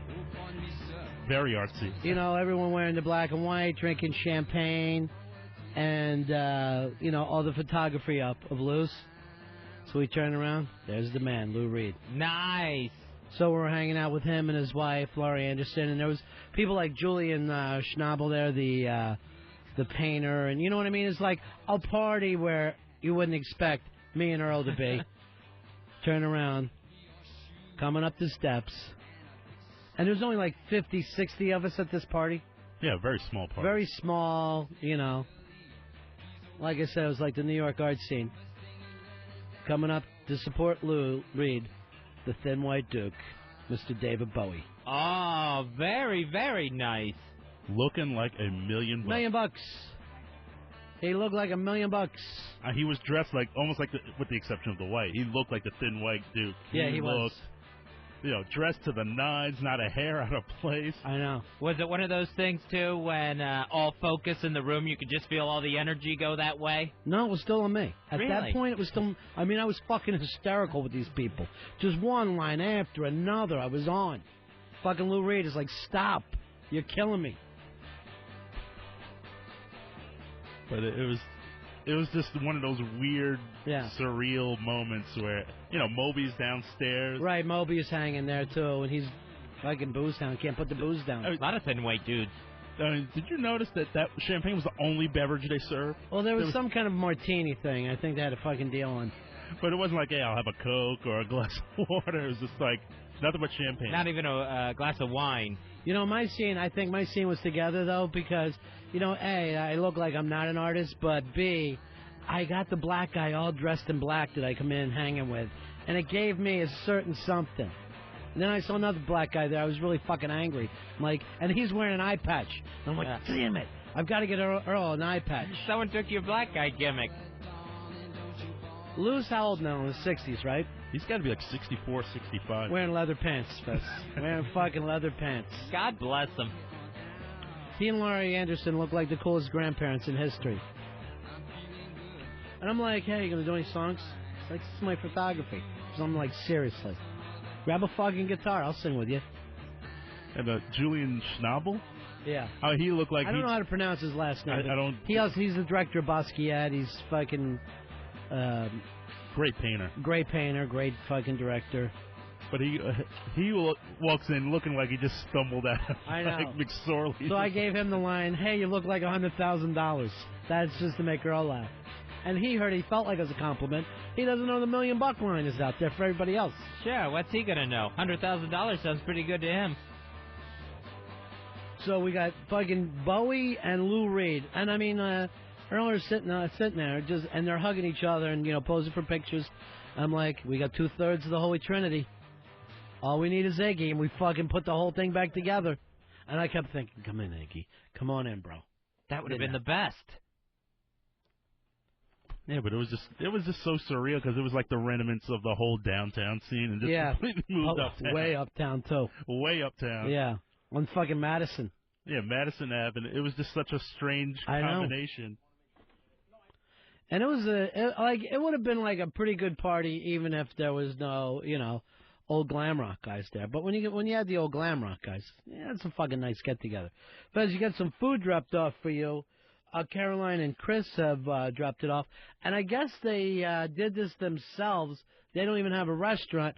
They're just trying to help you survive and give you stuff you can eat. Let's bring them in real quick just to say hi and see what they got for Fezzy. Well, that was nice of Caroline and Chris. I always like it when someone goes out of their way like that. I always appreciate it. Caroline laughs because it's raining all day, but she wants to be one of the girls. That's the first thing she said. How you doing, guys? Good to see you again. I know. Haven't seen you since Christmas. You got some food here that's not going to kill Fez? No, yeah. It's not going to kill him. Not yet. Yeah. What do you got for us? What is it that he could eat? There's a brown rice salad. Uh-huh. Oh, perfect. Is that good for you? Yeah, I'm really supposed to be... No, if I'm going to have any rice, it's got to be brown rice. Right. And what else? All right, well, let me check with them, see what they have before I ask you what you can eat. What else you guys got for him? There's a chicken chili. Chicken chili, is that good for you, Fez? That sounds good, yeah, because I can have the chicken. I'm supposed to be eating beans. Yeah. So that helps. You're right on course. There's a chicken vegetable stir fry. And just a couple of shot glasses of bacon fat. Oh, the bacon fat I'm going to have to pass on. No, this is good. It's made from lean pigs. Lean. See, I don't think there is such a thing as lean pork. Well, that was very nice of you. I appreciate it. So eat up on that, Fez. It's not going to kill you. Thank you. Everything is good for you. Well, I appreciate that. Thank you for looking after my bad heart. What if you smoke pot? Is that okay for you? I don't think I'm supposed to be smoking at all. Even marijuana? Yeah. So I don't even think I'm supposed to have the marijuana, which is going to lead to me getting hungry and going to lead to me eating things that I'm not supposed to. What about snorting coke? No, because that'll make the heart race, and it shouldn't be racing. That's like an exercise program that you're on.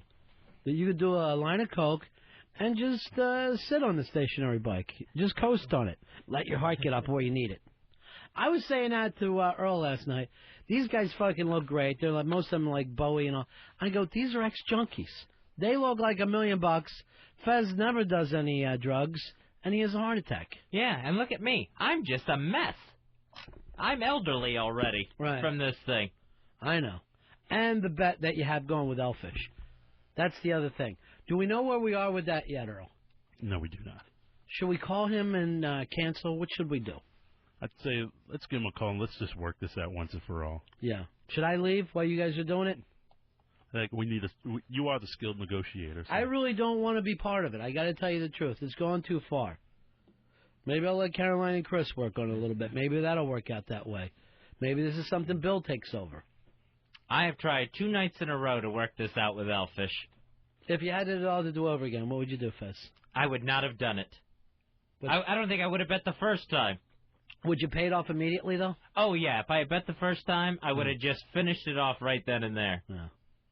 I hate to get back into it with him, but here we are going into a weekend, and this last thing you and he negotiated with now, you're taking a train to D.C. and going to the Hard Rock. I don't understand it. And he wants Elvis memorabilia. There's Ben Roethlisberger on TV, looking fucking great. Look at that name. It has to be continued on next jersey. He actually had to put on weight so he could get his name on his jersey. He had to get a little wider.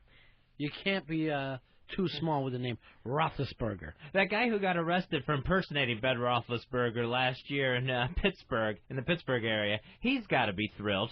Roethlisberger may be going to a Super Bowl. Why doesn't anybody arrest the Michael Jackson lookalikes? Why do they get to run free? All right, is this Elfish? We get the fish? Elfish, how you doing, buddy? Hey, bro, what's up? Well, we're trying to figure this thing out with you and Fez. All right. Where do we stand right now? Well, if we're going to go by what Fez and I agreed on the other night... All right, we can't go on that. We can't go on that. Here's why, Elfish. It doesn't make sense. Okay. Why is he taking a train to see you? Why are you going to the Hard Rock? Why are you getting Elvis stuff? I don't know. I mean, it was his suggestion. Fez, this is yours? My suggestion of going to D.C. was so that I could keep him out of New York. I thought that was a primary objective. To keep him out of the Big Apple. Elfish, last week was a push. I think we all agreed that nobody won last week, right? Correct, sir. All right, so where are we? What do you feel is owed to you right now if Fez had to pay up? Then it would I think it goes back to the week before, doesn't it? Isn't that the way it's supposed to work? I don't know. You tell me what you feel like is right. Well, considering the fact that I'm now sober and not completely pissed off because the Redskins lost, if I think about it, if I bet somebody on a game, or I bet on something, and I won, I would get to keep that money. Then if I bet again and won, I would get to keep the money still. Right. Then if it's a push, I get to keep what I put in to begin with, and nobody loses anything. Now, I've got to agree with him there, Fez. So what is it that you feel that Fez owes you? Well, I mean, if we go by that logic, then it's the train trip, the night at the house, and he loses his hair. All right, the train trip, the night at the house, and you lose your hair. Right. Now, does that seem fair to you, Fez? That seems fair. Now, what do you want to do with this double or nothing, then? What I wanted to do was a winner take all where I don't have to do any of that stuff. Since the last one was a tie. Right, so what would you owe him if you lose this time? If I lose this time, then I guess I would have to go back to the last bet where I fly him up here. So it would be what? The plane ticket, and he gets to stay, and I shave my head. We just increase the mode of transportation. So that's not really a double or nothing, because you figure a train trip would be, I don't know, 150, and a flight is, you know, I don't know, 200, 300. So it's not... It's more like 375 4, I think. Yeah. Oh, and there was the dinner at Sardi's, too, where I had to take him out. All right, now what about the rest of the guys? They're out, Fez? I say the rest of the Cosmic Circus is out. All right. So, let's get into what Elfish would win now. Elfish would win a plane ticket to New York City. Mm-hmm. He would get to stay at my house. I would take him out to eat to Sardi's, and I would end up shaving my head. Can you pick a better restaurant than Sardi's for him? I'd rather eat at the Hard Rock. All right. I don't know why. Why I'm would a you... cheeseburger guy. He keeps yelling Hard Rock at me every time I try to work this out. All right. Dinner at the Hard Rock. Okay. And what else? You got to buy him drinks and all that kind of stuff? Yeah, drinks will be included in the tab, Elfish. Oh, God, that's scary. All right. Is there anything else you want, Elfish, to double? No, that's fine. It's fine with me. Yeah. And what is the bet? Even across the board, I take Pittsburgh, he takes Denver. All right. Even though you're taking the underdog, you're okay with that? Yeah. I mean, you should get, what, 3.5? Yeah. Yep. I'm not messing with the points thing. I think that's what threw the Redskins in a barrel. And I let him pick the game and pick the team in that game that he wanted. He did. He did let me do that. All right, so if he loses, nobody's shaving their heads after 2 months. Exactly. All right, so there we have it. I'm off the hook. Everybody comfortable with this, Earl? Please, let's get this over Thank with. you. I agree. All right, Elfish. I agree, too. I agree. All right. We'll talk to you later, then. Thank you, Elfish. We'll talk to you when... Weekend. Yeah, we'll talk to you when you're drunk and furious and feeling like you've been taken advantage of. All right, see you later. All right, bye-bye. Why does anyone want a Hard Rock cheeseburger when there's a million restaurants to go to? A million great restaurants. Anywhere in New York City. I mean, I love the Hard Rock, but Sardi's is... it's Sardi's. I was trying to move them up to something even a little nicer. I was going to suggest the Lanes or something. Yeah, you know, something... well, no fucking way. We letting him go into that restaurant. He looks too much like a Lane to go in there. Using our names. That is not going to happen. That can't happen. He would ruin us in this town. Even now with Hard Rock Johnny, I'm a little nervous. Who's been nothing but good to us. As he's running amok and trying to fit into Prince's pants and grabbing guitars off the wall. Yeah, it's going to be bad, no matter which way you And I think there is an Elvis suit there. Yeah, well, that's what you know. That's all he wants to do is look at Elvis suits. He acts like it's 1984, where a Hard Rock is cool. He's going to get drunk and try to squeeze into one, and it's going to be a nightmare. I'm going to end up having to pay to replace that thing. Yeah, here's Chris. Chris, you're on Ron and Fez. Hey, how you doing? What happened to Fezzi's Blue Man out thing he was supposed to do with Elfish? That would also happen. Right on. But here's the problem. Throw that in. Here's the problem. If Fez wins now, we don't get anybody shaved and in the Blue Man costume. So there is the possibility that 2 months will go by for no apparent reason. It'll just be done. That's it. The way my luck is running. Well, I would almost root for Pittsburgh, but I can't. I don't have it in me to root for Pittsburgh. Be like hoping Giant Brian has a good day. I can't do that.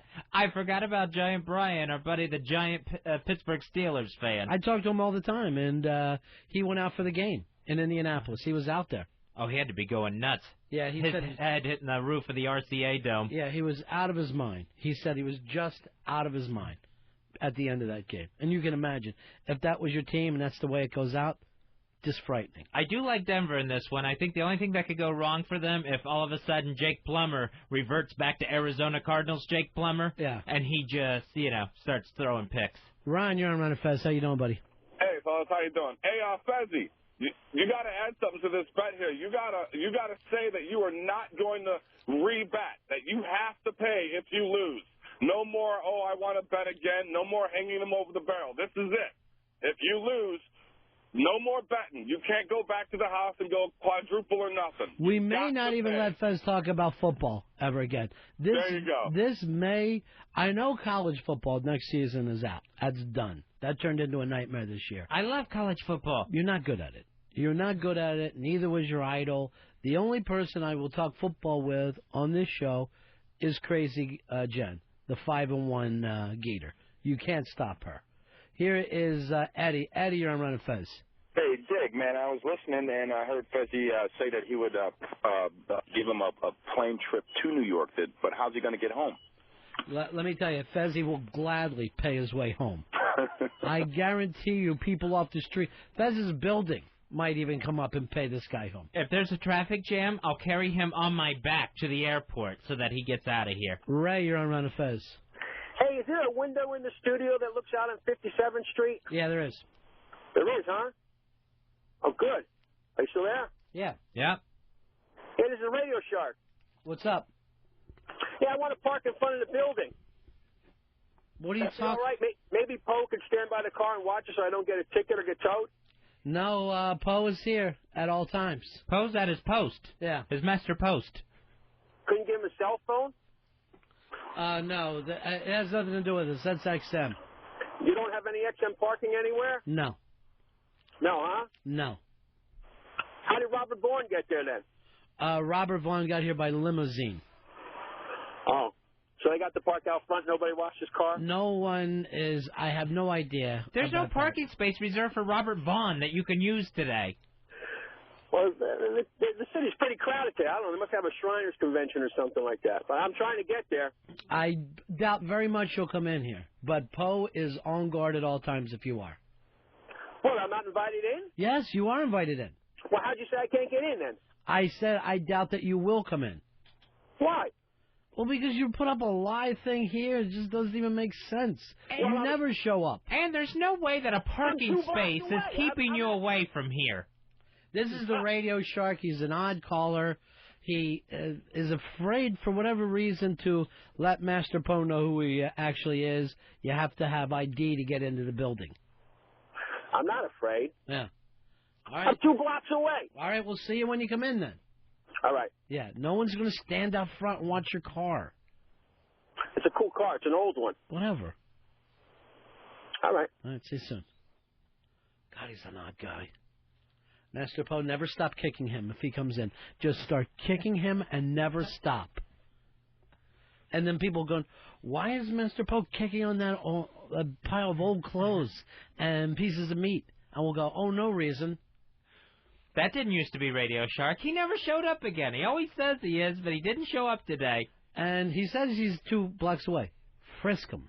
Frisk him when he comes in here. And then start the kicking. And we went through. He called like 10 minutes ago. He's like, "Okay, I'm close to the station. Is there parking?" And I explained to him where to park. That you can. I don't know the parking. I don't think you can park directly in front of the building because I think there's a bus lane. It's fucking 57th Street. You're not allowed to park on 57th Street. I explained all this to him. So what does he do? He calls back. Where's the parking? No, yeah, and after he puts up some live fucking thing like he always does. It's like we're trying to be friendly to this guy. We really are. More than we should be. He's just looking for any excuse now not to come up here. I was going to come up here, but you guys didn't have Robert Vaughn type parking ready for me. I don't understand the Robert Vaughn thing. I don't know. What? How did Robert Vaughn? He was like, my limousine. He's a movie star, for Christ's sake. What about Robert Vaughn? Why can't Poe stand up front with a cell phone? Why can't I get? And then after that gag that he pulled at the Christmas party when everybody pushed his car, yeah, I was like, do you believe a word that comes out of his mouth? I don't know. I know he's afraid of Master Poe, as well he should be. Master Poe, like myself, is a trained killer. Only thing is, I'm a killer of children. Master Poe kills adults. Well, those kids, they can be fairly deadly. Not the ones I fight. Fought a fucking infant. Here's my thing, if you're ever attacked by an infant.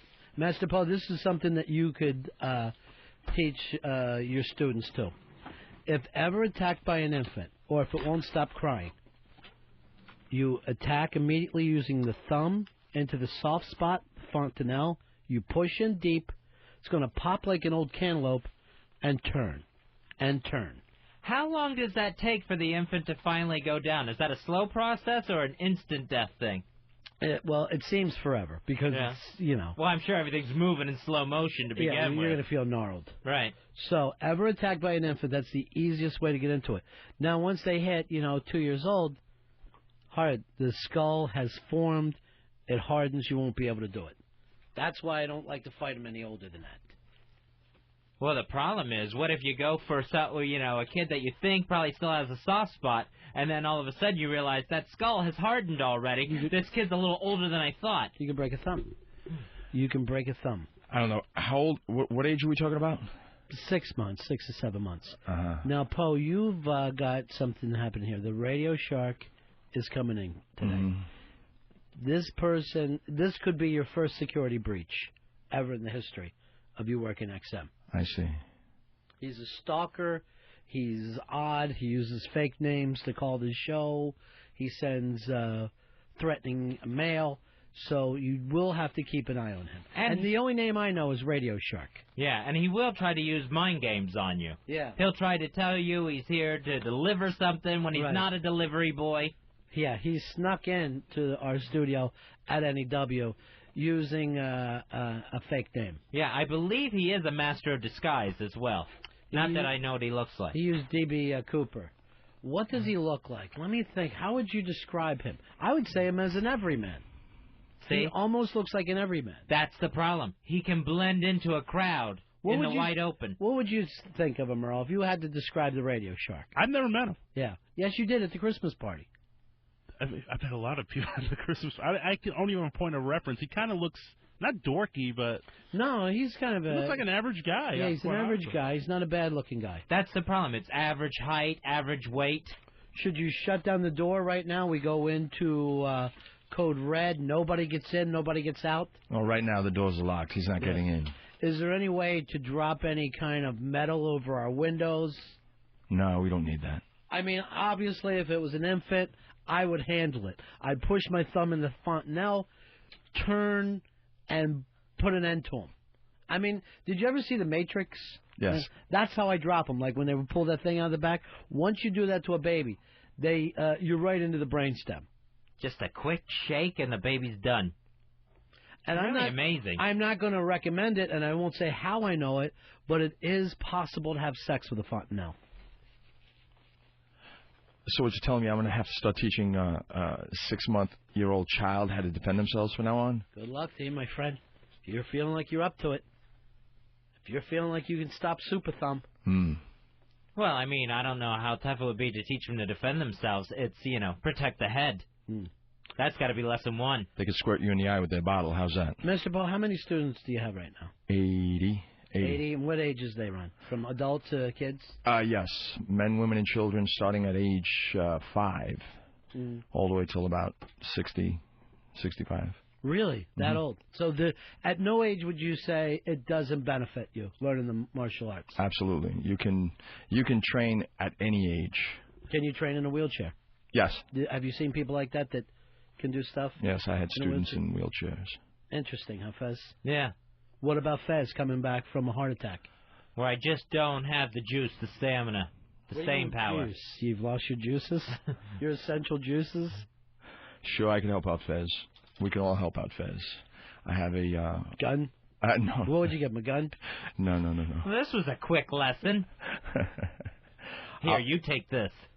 I'll teach him martial arts. I'll teach him self-defense. I'll give him the tools that he needs to defend himself. But he also needs the physical aspect. We have to get him into great shape. And I have one of my guys. His name is Dennis. He's going to take care of that.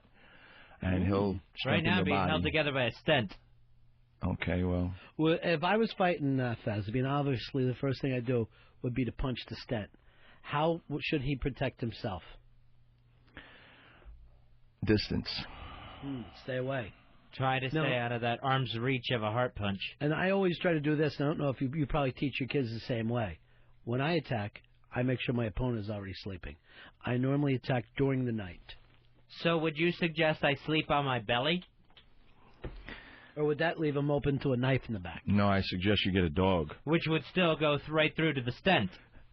Why don't you get a pit bull so this way when Ron... He hates pit bulls. Okay, a poodle. Pit bulls should be outlawed. What about poodles? They're probably next on the list. ferocious. Hey, you know what? There's pictures of two chicks wearing poodle costumes on, I think it's drunkenstepdad.com, and I found it oddly hot. I don't know if that means anything, but I found it oddly hot. Women as dogs. Yeah. It's kind of hot. Guys, I'm going to go outside in my post to make sure that he's not coming in. Fucker. You may have missed him already. No. Lollygagging in here. No, I have my Let him team in. outside. Let him in, but get all of his info, because what I wanted to do is to know everything about him, where he travels, what he's up to. Get that information. Then bring him in here, and then all of us get together, and we kick him till he's dead. Will do. Only for bad phone calls he was given over the years. I can't wait to see him. Seems fair. I want to tell you the truth about the Radio Shark. The time that I hung out, every time I hung out with him, I was laughing so hard I was crying. The guy's fucking hysterical. He's out of his mind hysterical. Jay, you're on Ron and Fez. Hey, Jay, go ahead, buddy. Hey, I believe that Radio Shark sounds a lot like Ernest T. Bass from the Andy Griffith Show. Yeah, that was Andy's nemesis, wasn't it, Fez? Yeah, it's me. It's Ernest T. That's a good impression. Next thing you know, a rock was going through a window. Jeff, you're on Ron and Fez. Hey, Ron, I tell you what, I'd rather go to the dentist without any medication and get all my teeth pulled than just to think about putting my thumb into a baby's head. What you just described put my cringe factor through the fucking roof. I'm not saying you do this to an innocent baby, but if that baby attacks, let's say it's a Nazi baby. If it was Hitler's baby, you wouldn't defend yourself. You gotta are you gonna let that baby grow up? Start a Fourth Reich? Fourth Reich. So excited when you put it that way. An army of Nazi babies. Yeah. Here's Jeff. Jeff, you're on the Ron and Fez show. How you doing, buddy?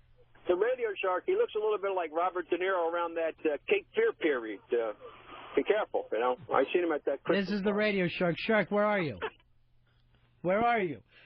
Oh, man. He's trying to keep the call from being traced. He puts his name up as Jeff.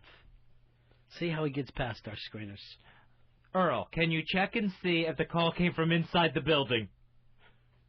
I know he's nowhere around. I fucking know he didn't show up like he's supposed to. He wants to keep Poe at his post, waiting and watching. He does seem like a guy that would be in a De Niro movie, though. Oh, yeah, he's totally got that. You met him, right? Uh-huh. Yeah, he's got that kind of creepiness to him. Really? Yeah. Oh, yeah, definitely. I think you're just creeped out by more the fact that, you know, he's a weird caller. I found him to be hysterical. Earl, you weren't hanging out with him that night? I was trying to think of who was standing outside with us when we were smoking. No, I never went outside. Might have been East Side. And I'm telling you, he was telling us stories. I was fucking wiping tears out of my eyes. I was laughing so hard. No, you told me the story of the car. I got so mad from that story. Were you with us? No, but when you told me the story, I was like, what a douchebag. Yeah, it's funny, though. I helped push that car. It's a funny thing to do. Maybe that's what caused your heart attack. All right, we'll take a break here. We'll be right back, Ron and Fez. Ron Bennington, Fez Watley, The Ron and Fez Show. XM 202.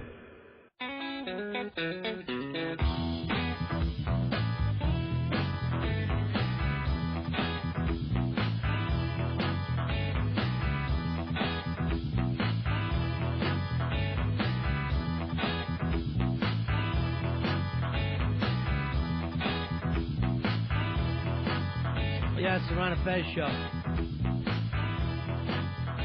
Friday. Big plans for the weekend, Fez? No, I think this weekend I'm just going to sit at home in my Fez nest. Nice. Earl and I are doing something tonight with David Bowie and Lou Reed. And then, I guess the games are Sunday? Yeah, well, I'm free tonight. I'm free tonight if you got something going on with David Bowie and Lou Reed. No, not tonight. Oh. David's bringing the wife. Yeah. So Iman? Yeah. It's going to be black chicks.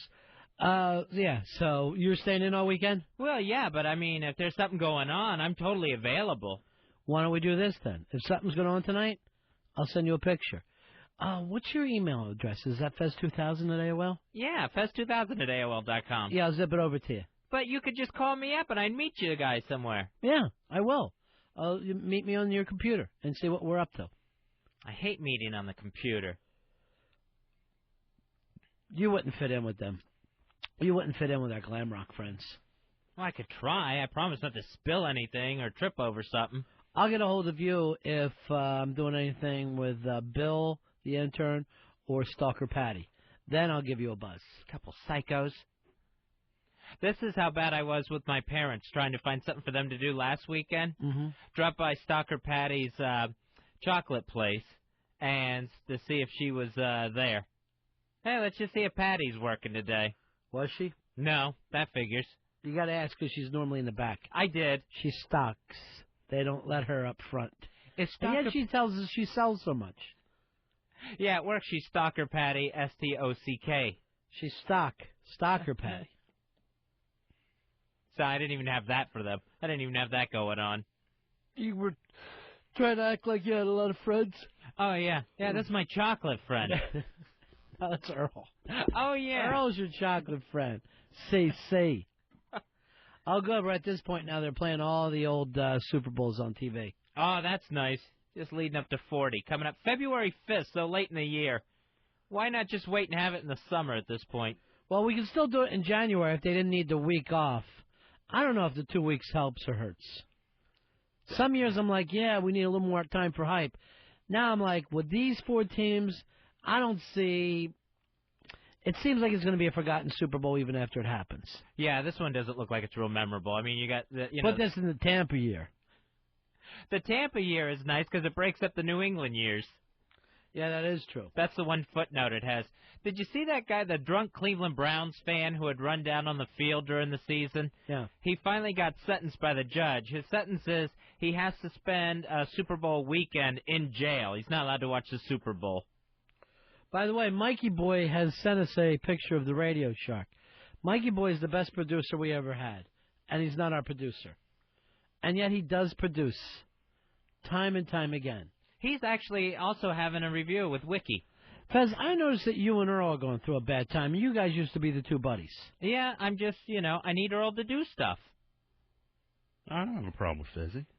He's pushing me, which I could definitely need the push for. But... That's sweet of him. He's taking us out. He's introducing us to Lou Reed and David Bowie. I didn't get introduced. Oh, that's what this is about. If there's something going on tonight, I'll show up. Try to get Fez into a wrestling thing. Get him down to the WWF thing in Times Square. They closed that one. I know. That was me taunting. Apparently the steel cage and restaurant business just didn't match up. Well, you'll be going to that soon with the because it's a Hard Rock now. All right, so the guy runs out on the field. He gets thrown in jail, or what did they do? Well, yeah, he got arrested, so the judge passed sentence on him. Right. 3 days in jail. What's going to happen is, his punishment is, the 3 days he's going to spend in jail is Super Bowl weekend, and he is not allowed to watch the Super Bowl. No TV or anything in jail. Is he a Browns fan? Yeah, he's a Browns fan, ran out on the field during the Steelers game, one of the Steelers games this season. The one where the Steelers were winning 41-0.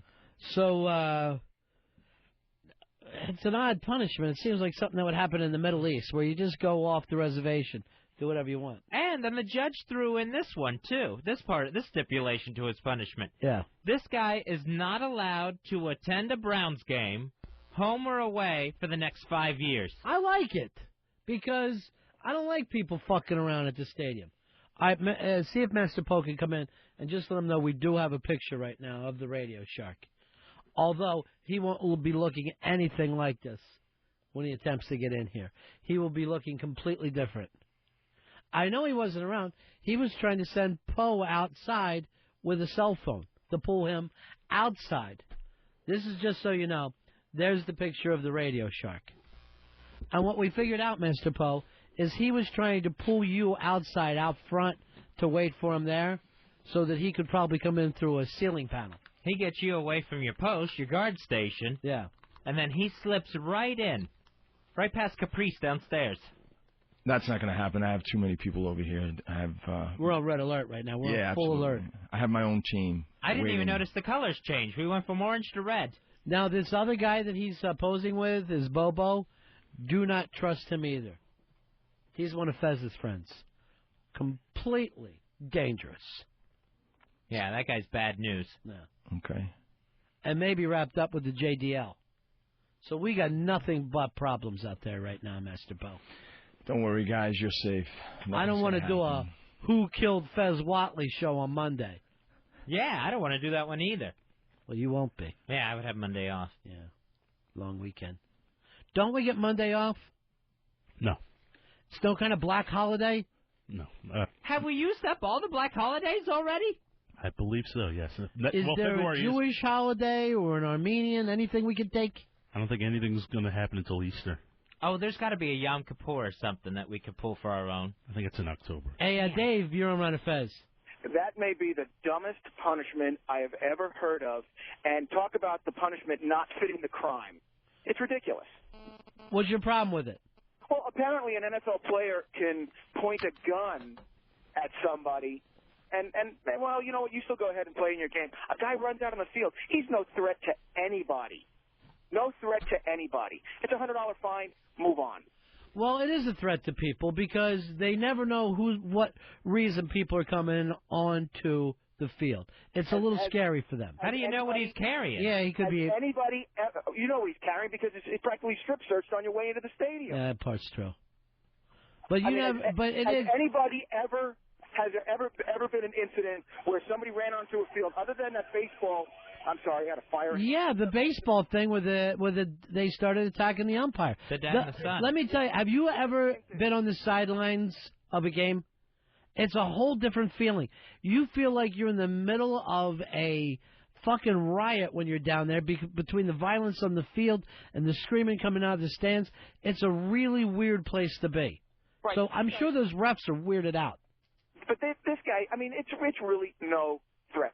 Can you name an incident in football where somebody ran on the field and somebody, other than the guy that ran on the field? All right, hold on. Earl's raising his hand there. Well, there was an incident in tennis. Martina Hingis got stabbed in the back. Yeah, that's true. She's playing her match during a changeover. Football, then that was different. And but it's not like what you're basically looking at is we've got to keep the beast under control at these stadiums. But I mean, the punishment just doesn't fit the crime. I mean, the guy he temporarily lost his mind. But I'm telling you right now, I don't know whether you've ever been to a rock concert. You come across that stage, you're getting your ass beat. There's no, hey, let me grab you and take you back like the cops do here. The security beats the fuck out of you at a rock show, and always has. I mean, that goes way back. And you cannot body slammed by a linebacker. Yeah. I mean, it was the same thing. So to punish this guy like that, because here's where you're at right there. When when it's football or boxing, you're already at the edge of violence. There's always the problem because we will have a football riot sooner or later in this country. It will be just like that goes on with the soccer in Europe. So they know they're always right at the edge of violence, and they want to pull it back all the time. That's why you can't even touch a referee, one of the players, and he's out. Because if they let him get away, there's such a thin line from where these guys are at, from just controlled violence to out-and-out violence. Here's Bruce. Bruce, you're on Ron and Fez. Yeah, hey, what they need to do, the way a referee is part of the field, and if he gets hit, it doesn't affect the play. Same thing if a back runs on the field. He's part of the field. If a free safety runs across and decks him, tough shit. Bring him in. All right. So you're saying if the fan gets hit, I don't understand your point. Like if a fan runs on the field and maybe 2 or 3 of the football players run out there, knock him on his fucking ass and keep playing ball. All right. But at the same time, he could go running out and, get in the way of a play. Anything could happen to stop that. And remember, people are gambling on these games. It's very important to us. Right. Look at all the things that happen in Europe with all the riots that happen in the stands. And more than one case, the violence spilled right onto the field of play. And the players were pretty much on their own. Uh-huh. So, I mean, they got to control it at some point. The Radio Shark did show up. What's happening, Shark? Good to see you, buddy. Hey, Radio Shark. Good to see you guys, too. I got some presents for you. Nice to see you. Oh, God. All right, one sounds a little too metallic. Did you hear that thing hit, Master Poe? Yes. Yeah. Yes, I did. Now, did you completely frisk him? Yeah, it's right by me. Don't Yeah. worry. It's not going anywhere. All right, now what the hell kind of a present would he bring in that would slam like that? I believe it's a saw to saw Fez in half. Do not saw me in half. This one's for Fez, and this one's for you. Yeah. I've been carrying it around for a long time. All right, let's take a look at this. There's my present. Your present is way too loud to be comfortable with. Yeah. It's big and metal. And Fez is much smaller. I hope yours is a stint. I can eat one. Thank you, Radio Shark. I'm so nervous. Can we have a mail room that opens the anthrax for us? We used to have that. Oh, flip around the other side. Look at that. Chester, which of course this was torn down from outside the hospital I was born in, Master Poe. This is frightening. This is frightening how deep he goes with this. But I customized the other side for it. Thank you. Flip it over and look. Yeah. Jester. Oh, thank you very much. Jester. Yeah. Yes. And Fez, what did you get? Well, he's done his homework, Ronnie. You got that sign, and I got an 8-pack of Wrigley's extra sugar-free gum. Uh-huh. Unfortunately, half the pack is missing. I only have 4 packs. I used up a bunch of it at the Christmas show. You know, You're I didn't chewing have it right now. Yeah, well, actually, it's pretty good. It's sugarless, though. You know, it's for your chewing pleasure. Now, Radio Shark, you are a famous or infamous stalker of radio shows. How far back do you go with prank calls to radio shows? I don't know. Maybe. Do you remember who you started with? It had to be Alan Combs. Alan Combs, yeah. Yeah. What would you do to him? Bring up some right wing thing? Oh, no, just call him up and on subjects he was talking about and talk to him, you know, on this and that, you know. Just why you never stay on some topic with us? It's always off topic. And what kind of stuff do you work with? Because you're always running weird feedback and stuff at us. What do you have? What do I do? Yeah. What do you have? Do you have a soundboard? What are you doing? Do you tape stuff? I just got 2 old-fashioned cassette radios that I use, and it's just stuff that I taped over off TV, off of this and that, you know, and I just try to play them back. He's outproducing our staff with 2 cassette players. I got to upgrade a little bit, you know. I got to get better equipment. Do you have a personal life? Of course. Do you date? Yeah, of course. I find it hard to believe. Why? When you call her up, does all she hear is a recording of her previous date with you? This is you getting fucked from last night. Take a good listen to it. Now I used to have Billy call you at home and give you prank calls. Yeah. Didn't bother you at all? No, I would just erase it. In fact, I think I might have taped a couple of them and I was going to use them back, but I can't find that tape. I can't find those tapes. Eventually I will. Yeah. Nixon had trouble with the same thing. I can't believe you showed up today. I really thought you were busting balls. I called up Earl and told him I was going to come in. Right. And now, did I you stuck to it. Let me check with Master Poe. Do we know his real name now? No, he doesn't. He doesn't know anything. Nothing at all? No. How did this happen? You can't get in here without the information. Hey, that means you owe me $2,000. No, hold on for 1 second. Hold on for 1 second. Hold on for 1 second. Hold on for 1 second. First of all, I stopped him at the door, as always. I was ready to take all his information. Yeah. And I was told that you guys wanted him in now. No. That's what I was told. Bill the intern came in here and said, he's here. And I said, you're kidding. Because I thought it was a joke. So he goes, I'll bring him in. I go, okay, good. How'd you even know I was here? No, I was Take him back in and do his information. We'll do it right now. Yeah, we need to know who's I'm getting who's a calling. call. I really hope it's us calling you. Yeah. No. That thing's going to explode. It's not. It's work. Have you had a chance to frisk him? You work? Yeah, I told you what I do. I rent cars to films. I called you. I didn't believe that before. I called you from 54th Street about last week. I was working on El Caliente with Jennifer Lopez. Did you see her? Did you meet her? Her and Mark Anthony, yeah. And they had to use 2 of my antique vans because they were doing like a flashback to like 1966 and 1977. And I left word for you guys to come over. I didn't hear about it. And I was going to get you like free coffee and bagels and bananas at the caterer's table, but nobody showed up. Nobody came. Now, who did you call? Did you call Earl? Earl. I left it with Earl. Earl, why didn't you tell us we could have had free bagels, bananas with Jennifer Lopez? Let me mark something else down for the review. As far as I know, this is all news to me. So you making it up, Shark? No. You actually I wouldn't talked make to that up. Earl. I wanted to see you guys because I was so close. You're always invited over here. Great. But you have to give your information to Master Poe. After I get that $2,000 I was supposed to I have get. no idea what you're talking about. We made a deal. If I was able to get up here past Poe without giving the information, I was going to get $2,000. No. I was going to get like a weekend show or something with these guys when you're out. So now you owe that. I don't even know what you're talking about. Here's Mark. I Mark got it on here tape. Fez. Sure you Hey. do. Hey, Mark. Yeah. Hey, I really miss Fezzy Stardust and the Spiders from Mars. I really miss him, too. I brought that up last night, Fez, too, to Bowie. How did he take it? Doesn't like you, and that's why he doesn't want you coming tonight. Man. What's up, Mark? Hey, not much. I was just talking to Paranoid, and he was telling me I should call up and make his music videos for his website. Ammonia video and the Fat Baby video. Your signature is fat. You do really good with any of the fat songs. Well, really, that's Paranoid doing those songs, and he adds the videos. What else? You've made some new ones, too, right? I made him a Hot Dog Hillbilly one, Yeah. a 20 to 10 music video, and one for the littler-known ones, like Circus Boy and Al Turned Everybody On with Pissing His Pants, or whatever that one was. Circus Boy. Was that the kid who died that Yeah. used to hang with us? Yep. That was a nice kid, man. Yeah. How'd he die? Master Poe tried to get in here without giving all of his information. Master Poe had to beat him to death. I forget. Was it a car accident? Something horrible? It was the Yeah. drinking and sleeping. Yeah. Yeah. Who's trying to rent a car right now? I don't know. Yeah. I don't know who. Let me see. Hello, who is it? I can't imagine he knows that many people. Answering calls on the air. Who? Yeah. Louder so everybody can hear. Listen, can I call you back? Listen, Ron Howard's down here. We need an asshole right away.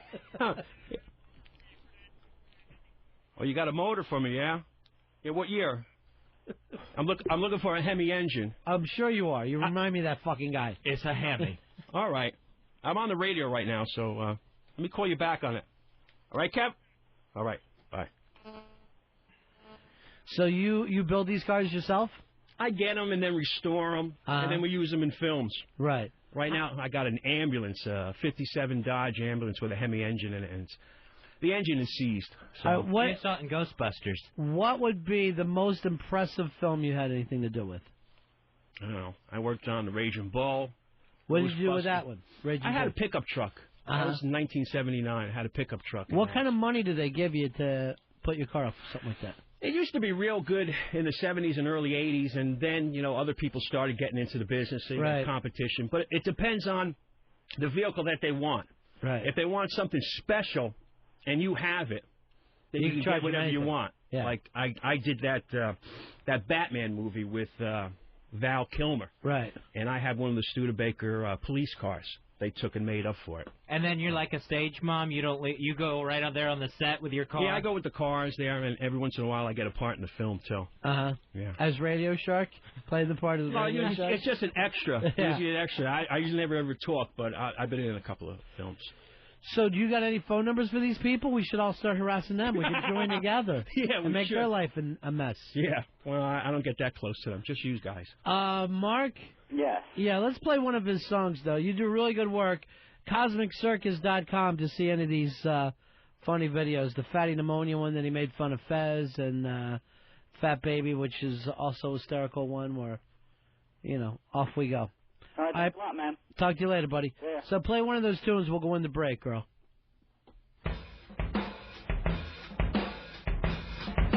Fatty pneumonia. Fatty pneumonia. Fatty pneumonia. Fatty pneumonia. Fatty pneumonia. Fatty pneumonia. Fatty pneumonia. Fatty pneumonia. Fatty pneumonia.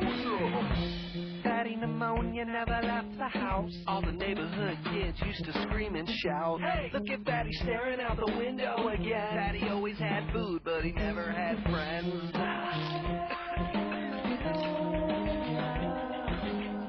Mama never let him out. Mama never let him out. Mama never let him out. Mama never let him out. Mama never let him out. Mama never let him out. Mama never let him out. Mama never let him out. Mama never let him out. Mama never let him out. Mama never let him out. Mama never let him out.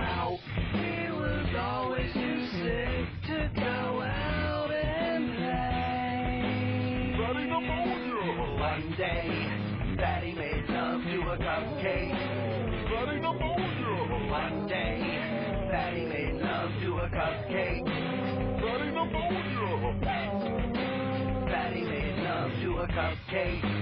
Fatty pneumonia. Fatty made love to a cupcake. Fatty made love to a cupcake. Fatty pneumonia. It's the Ron and Fez Show, XM 202.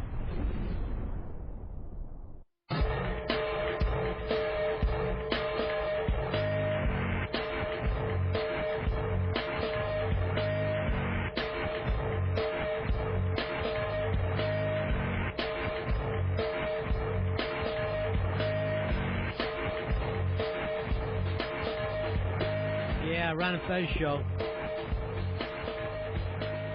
Can't believe it. The Radio Shark in studio, a notorious heckling caller that we've known at least his voice for like 5 years. And you showed up at a couple of different times at the studio without letting us know that was you. We finally met you at Bar Nine a couple of years ago. Poe's a worthy adversary, huh? Well, I don't know about a worthy adversary, but when I had the grand opening, he came down to my studio, and I had no idea who he was. Right. No one knew who he was. Right. And I thought he was there to challenge me. You just thought it because he's got that look about him, kind of an evil look? Well, he's got a broken nose. It looks like he has a broken nose. I got a broken nose from surfing. Yeah. So I'm just... I kept an eye on him, and so did about 6 other of my students.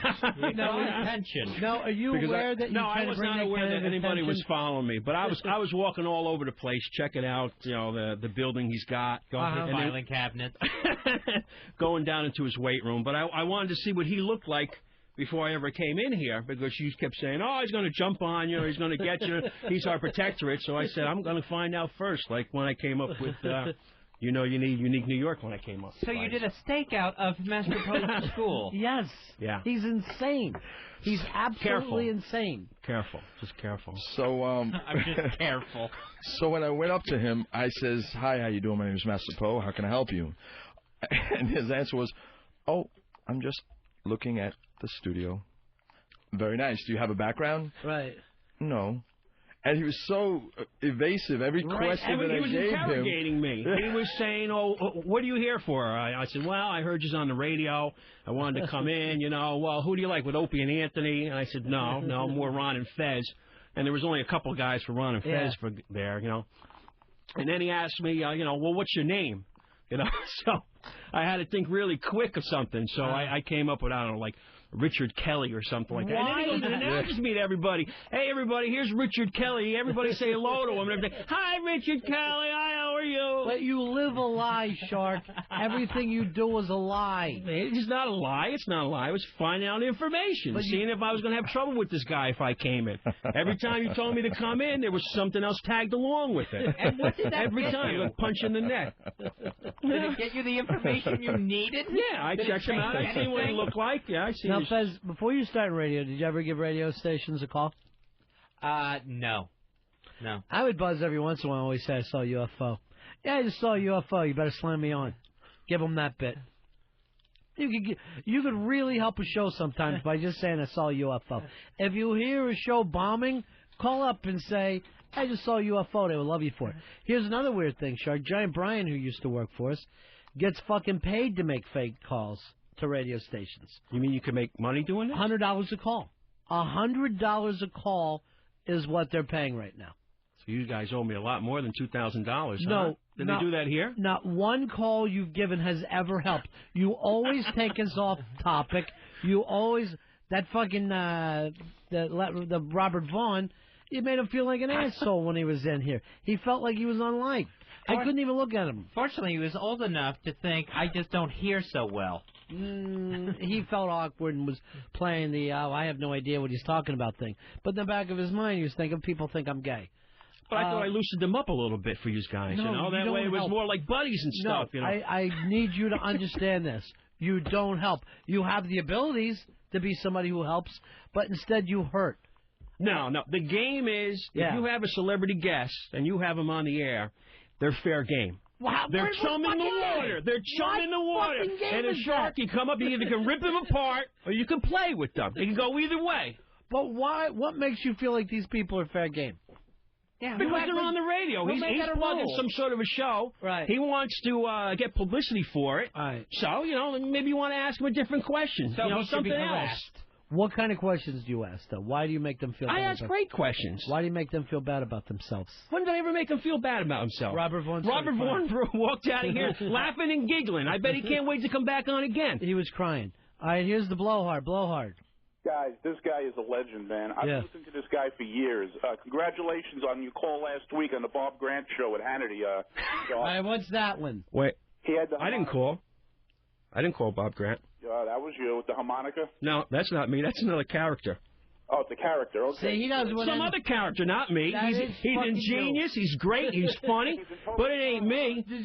I haven't heard him since Bob Grant went off. That poor guy, Hannity show had Bob Grant on. In the middle of a serious conversation, they're all praising Bob Grant. Someone called up and started speaking through a harmonica.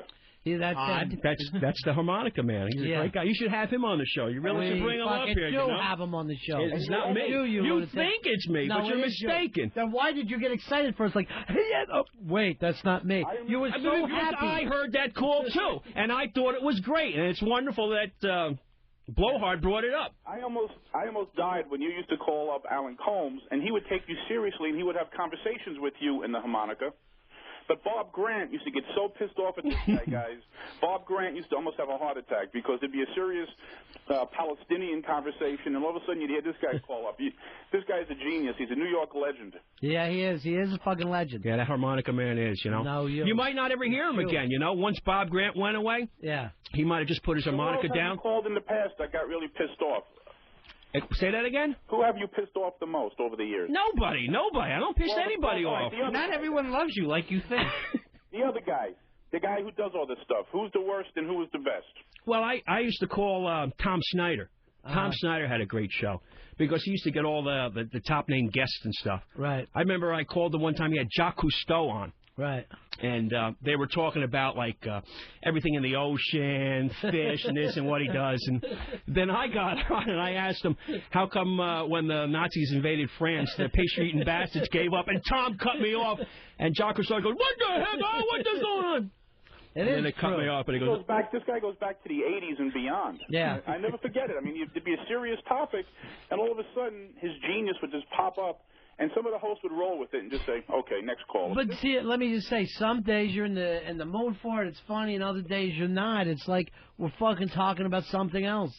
Yeah, but what does that mean? I mean the caller's got to go and judge that? If he's got something to get through? You got to, why? See how the host is feeling? No, it doesn't work like that. No, but you get what you get. You put out the number, and you get the calls. If you put out the number and ask for calls, you get what you get. You got the kill button in front of you. But I never do that, though. Right. But here's the thing.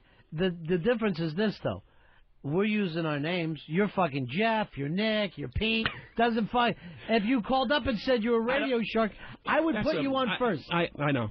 Not Richard Kelly. I always call up under Radio Shark. All the Radio Shark phone calls are great calls. Can I just say this? What screener was the hardest? And who was the hardest show to Billy used to fucking call me at 3 o'clock in the morning. There hasn't been a screener born yet that I can't get past. As long as they'd only be using that caller ID, but I can get past that too. That really is an art form. Some of the screeners, I would say 90% of them are pretty easy to get through. There's a few of them that will... You've given a lot of heckling calls too, right? I did it as a kid, and recently I used to do a few things back in the last couple of years when we had the capo thing going on. And, right. But back when I was a kid, I used to call up, and, getting through the screener was usually the easiest part.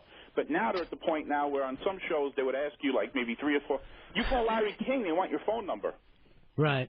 So, some stations now, they usually put a kid on the phone. You can say anything. One time on an AM station, me and Vinny Montello, me at my house, he at his house. He's a comic buddy of mine. We kept the show locked up between us for 45 fucking minutes of just hanging up and calling back. And it was an improv group was on this little AM station. They probably only got 10 calls an hour without us fucking around with them, right? And they would say, we'll do any kind of improv you would. And we would be taking things out of the news that were horrendous. The flight that went down and shit like that. And they wouldn't do it. So then as they're hanging up on me yelling, he would be calling back of... of Joan Rivers when she just found Edgar dead on the floor, and we would just keep doing this and getting screamed at, and it really was a ball. But then these people, they couldn't even buy calls. You ought to call places like that, Shark. Yeah. And what about the music you play? That's usually hilarious. You'll break up a serious conversation with music. I never laugh. I've got to tell you the truth. I've never once laughed. See, it depends on the show. If the show's really dull and everybody's taking themselves so seriously, there's nothing like a guy like Yeah, that's the shows I love. Yeah. I love to knock them off the rails. Alan Holmes' show was the best because Alan used to let you talk to the guests. Yeah, he would have guests in the studio, and you can call up like from, I remember talking to Burt Young one time on the air. And I said I was his long-lost cousin in Bensonhurst, and Burt Young is so out of it. He's like, hey, I miss you and your mother and Nice. your brother. I was just scamming him, but Burt Young and I were talking for 5 minutes on the Combs show. Burt Young is Paulie from the Rocky films. Exactly. I mean, this whole thing, it's just so funny in New York talk radio because you take so many of these people and they're just really, really serious and yelling at each other, and all of a sudden the shark pops on and boom, you have to laugh. The guy's just people look down at this skill, but I give this guy a thumbs up. Keep it up. You're saying that now because you don't host a show. If you get a show, Blowhard, I guarantee you guys are friends. You will tell the screeners, keep that fucking animal off the lines. I got an important guest coming up. I'd like to get his number. That way maybe we could do partners like what you did. Yeah. You want to do Double that, Blowhard? Do you guys want to lock up a show one night? I got my. I'd love to. I'd like to hang out with this guy and do a show. Definitely. Yeah. Definitely. They owe me a show because I got in here. I don't know what you're talking about. I got the tape. I do have the tape to that. I got your information. So? Eric. Eric. Well, the stipulation also was that he had to get past Poe without He Poe did not knowing get it. past Poe. No, that wasn't it. No, it wasn't. You had to get in without. It was not given any information. Without Poe knowing. No, wait. Yes, that was the thing. And where's that little kid at? Where's Bill? He came in and said, we have him outside. Do you want him on? And I go, yeah, of course. That's me inviting him in here. That's not him getting it. Yes. Poe comes in with you. It cost you $2,000. Expertise. Yeah. Yes, he was invited in. I was right in front of him. I have no idea where this Bill is now. He's hiding. Here's Dugout Doug. How you doing, Doug? Hey, what's going on, guys? Yeah. Me and a couple friends of mine one time, we took over a guy in Orlando's radio show by calling in all the time for about a week and a half. He didn't get a legitimate call in ever. Yeah, we're pretty familiar with that one. Yeah. And is that the last time you guys have done that, Doug? No, we did it a couple times since, but that is by far the biggest. What do you do to get past screeners? Well, we got it all set up, so we actually go and read the newspaper in the local area of whatever show that is, right. The day that we're going to be striking, and we've come up with some good, legitimate news stories, and we come in that way. And then you kind of act like, as the phone call's starting, that you're part of it, and then you say something that you know is going to piss them off. Yeah, then we work in a Ben's Hog reference or right. Something ridiculous like that to pay homage to the show that sent us in that direction. And when you're doing something like this, your fucking heart's beating out of your chest. Am I right, Shark? It gets the adrenaline going. Yeah. When you know you're going to get screamed at by Jacques Cousteau. I don't know what it is. I didn't know he was going to scream at me. Well, but, you called him a pastry-eating pussy or whatever. Pastry-eating bastard. You know what I mean? He's proud of his little country, too. All right, Doug, we'll talk to you later. All right. Thanks, Doug. Yeah. No, see, the Shark does it on his own. He don't have a whole army out there. Hey, Joe, you're on Ron and Fez. Only one thing. Yeah. Your show's great, but you gotta spit out that gum, Shark. You are fucking killing me with that. You sound like a horse. Yeah. End it. See, it's not easy, is it? No, sorry. It was sugar-free. I couldn't help myself. I had to have some. And it was my gum. All right, Bill, when you came in here, what did you say to me? I handed you the note. It said? Radio Shark's outside. Do you want him? Yes. And I said yes, which means he's been through the gauntlet. Well, you said bring him in. Yes, well, whatever. And so bring him in, and then I got him. Yeah. Thanks for that $2,000, buddy. I'll buy you lunch today. Oh, wait a second. You didn't get him that easy because he came to the pit that I call the pit. Right. And I was right in front of Shockey, and Shockey wasn't moving. Yep. Right. He had his little gifts on the side of the chair. The point was you could not get past Master Poe, and you could not. No, that's a technicality. I was supposed to get inside here. Inside here at this table. Poe was in between him and the second door, confronting him. Thank you. Never come to me unless Poe is done with his work. And then I heard that he wanted him in now, and I said, wait, not yet. No, he wants him in the studio now. Bill, what are you doing down there? See, that's all going on for Bill. And this is all going to go into the review that our executive producer has. For the record, I told him, it's like, you know what? He's here. Let him wait. Wait. Hello? We were in the middle of a bid, actually. So he went around you. He went over top of you to me. There's going to be openings here then, I guess, Just huh? said. There's going to be openings. Hey, give him a note. I would love to have you. Give him a note that he's here. Shark, Yeah, I did. I kid you not. Here I am. I would love to have you as part of XM. There's something nutty and crazy about you that I think can could help. work here. I can help. Ed, you're on Ron and Fez. Oh, this is Dan, not Ed. D-A-N. All right, I got it up as ED. All right. Well, what's your call? I one time called a radio station very popular in New York, not saying any names, and all I did was scream like I had Tourette syndrome for about 10 minutes, and that's had them laughing.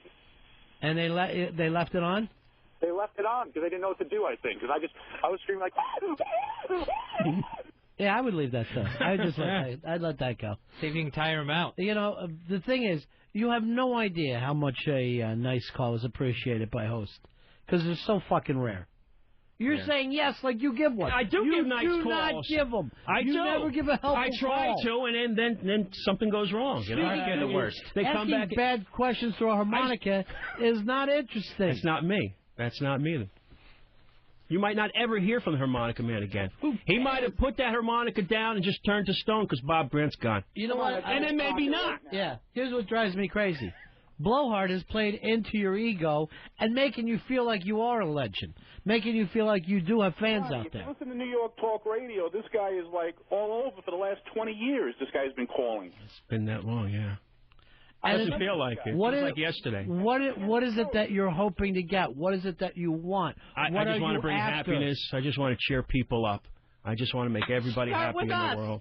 I do. I try, but it doesn't work with these guys. Now, who could be better guys than us who, after you drive us crazy, 9/11 fucking prank calls, then you say, Never. listen to me. I didn't prank call at 9/11. All right, hold on. It was a couple days afterwards. All right, 9/13. The fucking place is rocked. And it was... Now, let's go back to this.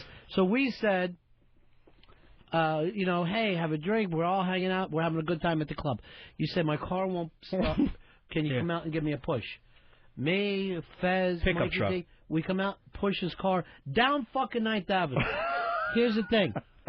Nothing was wrong with his goddamn car, he tells me. I just had the key off. I never turned the key on. But you deserved that. Why? You deserved that because I used to come to Bar 9 and walk around, and nobody would talk to me. I couldn't sit at the popular knew who you table. were. You do. You knew at that time because that was right after I came up to maybe like CBS to be on the show with you guys. I don't remember us ever sitting down. Billy stayed. Yeah, because you kept me locked in a closet. Hey, Harry. Oh, yeah, Harry brought me and left which I did not know. I mean, here, How what did happened? you not know?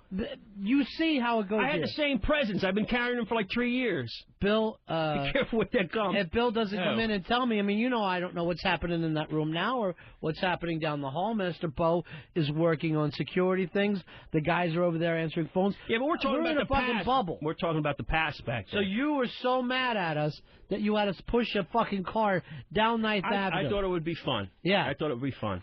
But And I wasn't even going to tell you about that. Yeah. Except I had a couple beers at that Christmas party. Yeah, you were holding court that night at the Christmas party. And me with a heart condition. Chris, you're on Ron and Fez. Hi, am I on the air? Yeah. Oh, okay. I just saw a UFO, and for some apparent reason, they walked out, and you never, ever cut us any slack? This is how bad the show's going. We're getting UFO calls that are trying to help. I wish I wouldn't have put that fucking out there, because now we'll know every time our show's sucking dick, because UFO calls will come in. A lot more sightings. What's that computer screen in front of you? That's Nothing. Oh, that's where all the people call up? Yeah, and this is so they answer them in the other room, and then they'll put the names up here. And all those little blocks over there, that's how many lines you got? How many telephone lines? Right. So you got 9 lines. You got about 6 of them. Case in the place. I know. That's how many chances he has. Some of these are hotlines that. Let me take a picture of that. Yeah. There's nothing. There's no secret to this.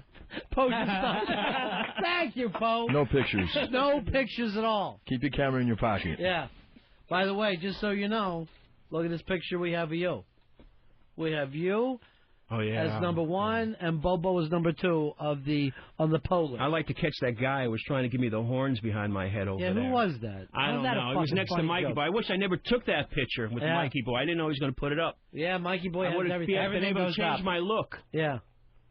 So why now, Radio Shark? Why are you coming Who's out that of... talking? Is that still Blowhard? Yeah. Because Blowhard, he wants to have his own show. He wants to be in the business. I just want to make friends. I just want to make friends with everybody. That's beautiful. I don't want any animosity or anything like that. He came out now because for years he's been anonymous, and I'm just shocked. This is like Deep Throat coming out. It is kind of a Deep Throat It's XM thing. radio. It's satellite. It's a lot more fun. It's a lot more easier. You know, you have curse and without worrying about it now. Well, yeah, you can curse if you want to. Yeah. But you don't have to. Break out the harmonica now. Come on. I don't have the harmonica. It's not me. It's somebody else. Don't lie. Okay. Seriously. It's not me. I'm not gonna help you. It's not me. I haven't got it. Check me. Post search me. Did you find harmonica on me, Post? Did you really No, search he doesn't him, have Poe? anything. No. He talks through it. He has conversations. Believe through me, it. I know that asshole. I fucking have had to put up with him time and time again. And after the show, no one's going to believe that you're having car trouble. Yeah. No one will ever believe you with anything again. That's the problem. I couldn't park the car that I came in here with in these garages. It's got a push-button transmission. I don't believe you. Here's Quinn. Quinn, you're on Ron and Fez. Hey, this is Radio Quinn calling for the Radio Shark. I'll find him for 3. I'll catch him and kill him for 10, Chief. See, that's a good show. You know why? That's a good call because it makes people laugh. Yeah. Well, yours is like... I approve. Let me do... I'll do my impression of the Radio Shark, and put me up there as like Tim. Hey, Tim, you're on the Ron and Fez show. Both you guys suck. Everything blows that you do. Everything. You guys are all assholes. Thank you, That's Tim. one of your fucking witty No, calls. it ain't. That's Never. one of your better Never. calls. I've never swore at you guys. Ever. I've never even called you names. Never. And we recognize the thing about you is you don't even That's change the your problem. voice. Yeah, that's the problem. You never change your voice. It's the same That's become guy. a problem. I'm not Yeah. good at different voices. But if I'm I working can, on it. Here's what I don't understand, Bill. If I recognize his voice, why don't you? Because I've only been phone screened for a month. Yes, and in a month you can do it. Recognize his voice. Yes. Yeah, that's part of the job. You have to be able to recognize his voice. What do you think you're screening in there? All the bad Poe form. remembered seeing him once, 2 months ago, and using a different name. Boom, he's on it. Yes, he infiltrated my school. Well, I have short-term memory loss, so, you know. I hope we have short What's intern that loss. mean? Does it mean you shouldn't be here? By the way, my dog was watching you, too. Good. Who? My dog. Dog? Yeah, there was 3 dogs there. I didn't see any dogs. Oh, yeah, they were hiding. You're not going to see them. You will not see them. Here's Boss Hogg. Boss Hogg, you're on Ron and Fez. Hey, boss. Hey, guys. Yeah. Calling to razz Master Poe a little bit here. I think maybe he's spending a little too much time concentrating on the studio and maybe leaving you guys hang out to dry there. Do you think that's true, Master Poe, that you've bitten off more than you could chew? No, this is easy. I mean, he's taking the angle that he got past you. He didn't. He honestly believes he got past you. He didn't. With Bill's help. I was directly in front of him. I guess I owe him $2,000. And a couple $100 every call I make from now on, right? See, first he has to get into... That's good money. I got to rebuild that Hemi. They're expensive, man. You can't be calling 80 times a day on that thing. I'm trying to... we should probably try to hook him up with... they're also fake. There's so many fake calls that get done on radio now. It's unbelievable. You never used to have that a few years ago. Here is Mud Shark. Mud Shark, you're on Ron and Fez. Hey, this is Mud Shark. I want to talk to my brother, Radio Shark. Yeah, go ahead. Hey, Radio Shark. Hey, brother. Hey, man, do you like the Swoogies, too? Me, I love everybody. See, how's it feel? It's okay. And you find yourself going down like everybody. He's trying. He's like a little a person, practice. but it made you look bad. Now suddenly you're in a dance with a retard, and you're not going to win that dance. You're not going to take home the crown. Hey, they got the First Amendment right, too. They can call up also. I wish if I had the cut button, which one's the dump button over there that you got? You see, I got papers on it. I don't care about it. I'm fucking satellite. I'm not dumping people. Brian, you're on Ron and Fez. I lost you. What is that sound? That poof sound. Is that when the caller hangs up? No, that was, you saw what had just happened there, that there was a cutoff between us and them. Do you make that happen, or that No. Well, it it just pops off? Yeah, you're not going to believe this, but I wouldn't want people just to pop off before they had the chance to say what they want. I know that Because you it's think funny. there's It's more security than there is here. Yeah, really. Yeah. There's not a lot of cut buttons, and we're trying to trace your phone numbers. Whenever you hear that sound, it means everyone in the studio is getting a retina check. All right. Here's Brown Shark. You're on Ron and Fez. Yeah, how you doing? This is Brown Shark. Listen, I've been Brown Shark since 1981, so I want you guys to know that I'm a different guy than that guy. I don't know. This show ain't ended now, is it? Can't we stay another hour? No, we can't do Why it. don't you guys do 4 hours? We got a schedule. Well, you know what? 4 hours. Sometimes I get cut off because you think I'm that guy. You know? Yeah, that's a pity, huh? That's Radio Shark. Blowhard, maybe we ought to hook you guys up together. You can do a show together. Yeah, we can work something out. I'm down, definitely. Yeah, we can work something out. And then it's just a show where you guys are prank calling other shows, seeing how it works out. That sounds brilliant. Brilliant idea. Shark, it's been a pleasure. Ron and Fez, everybody else, have a great weekend. I'm out of here. Yeah, have a good weekend. Bye, Blowhard. Somebody writes in, what is Blowhard doing listening to Alan Combs? Blowhard listens to everybody. There's not a radio show he doesn't listen to. You're the same way, Shark? Yeah, I try to listen to everybody. Yeah. You just start figuring as yourself. long as they're entertaining, you know. Blowhard to listen to 3 at a time. Yeah. And how can I get on? That's what you're after. Yeah. All right, Master Poe, thank you very much for stopping him at the door. My pleasure. I want you to throw him out the window now. All right, not a problem. I'll take a check. All right, Radio Shark, we're going to have you back in here real soon.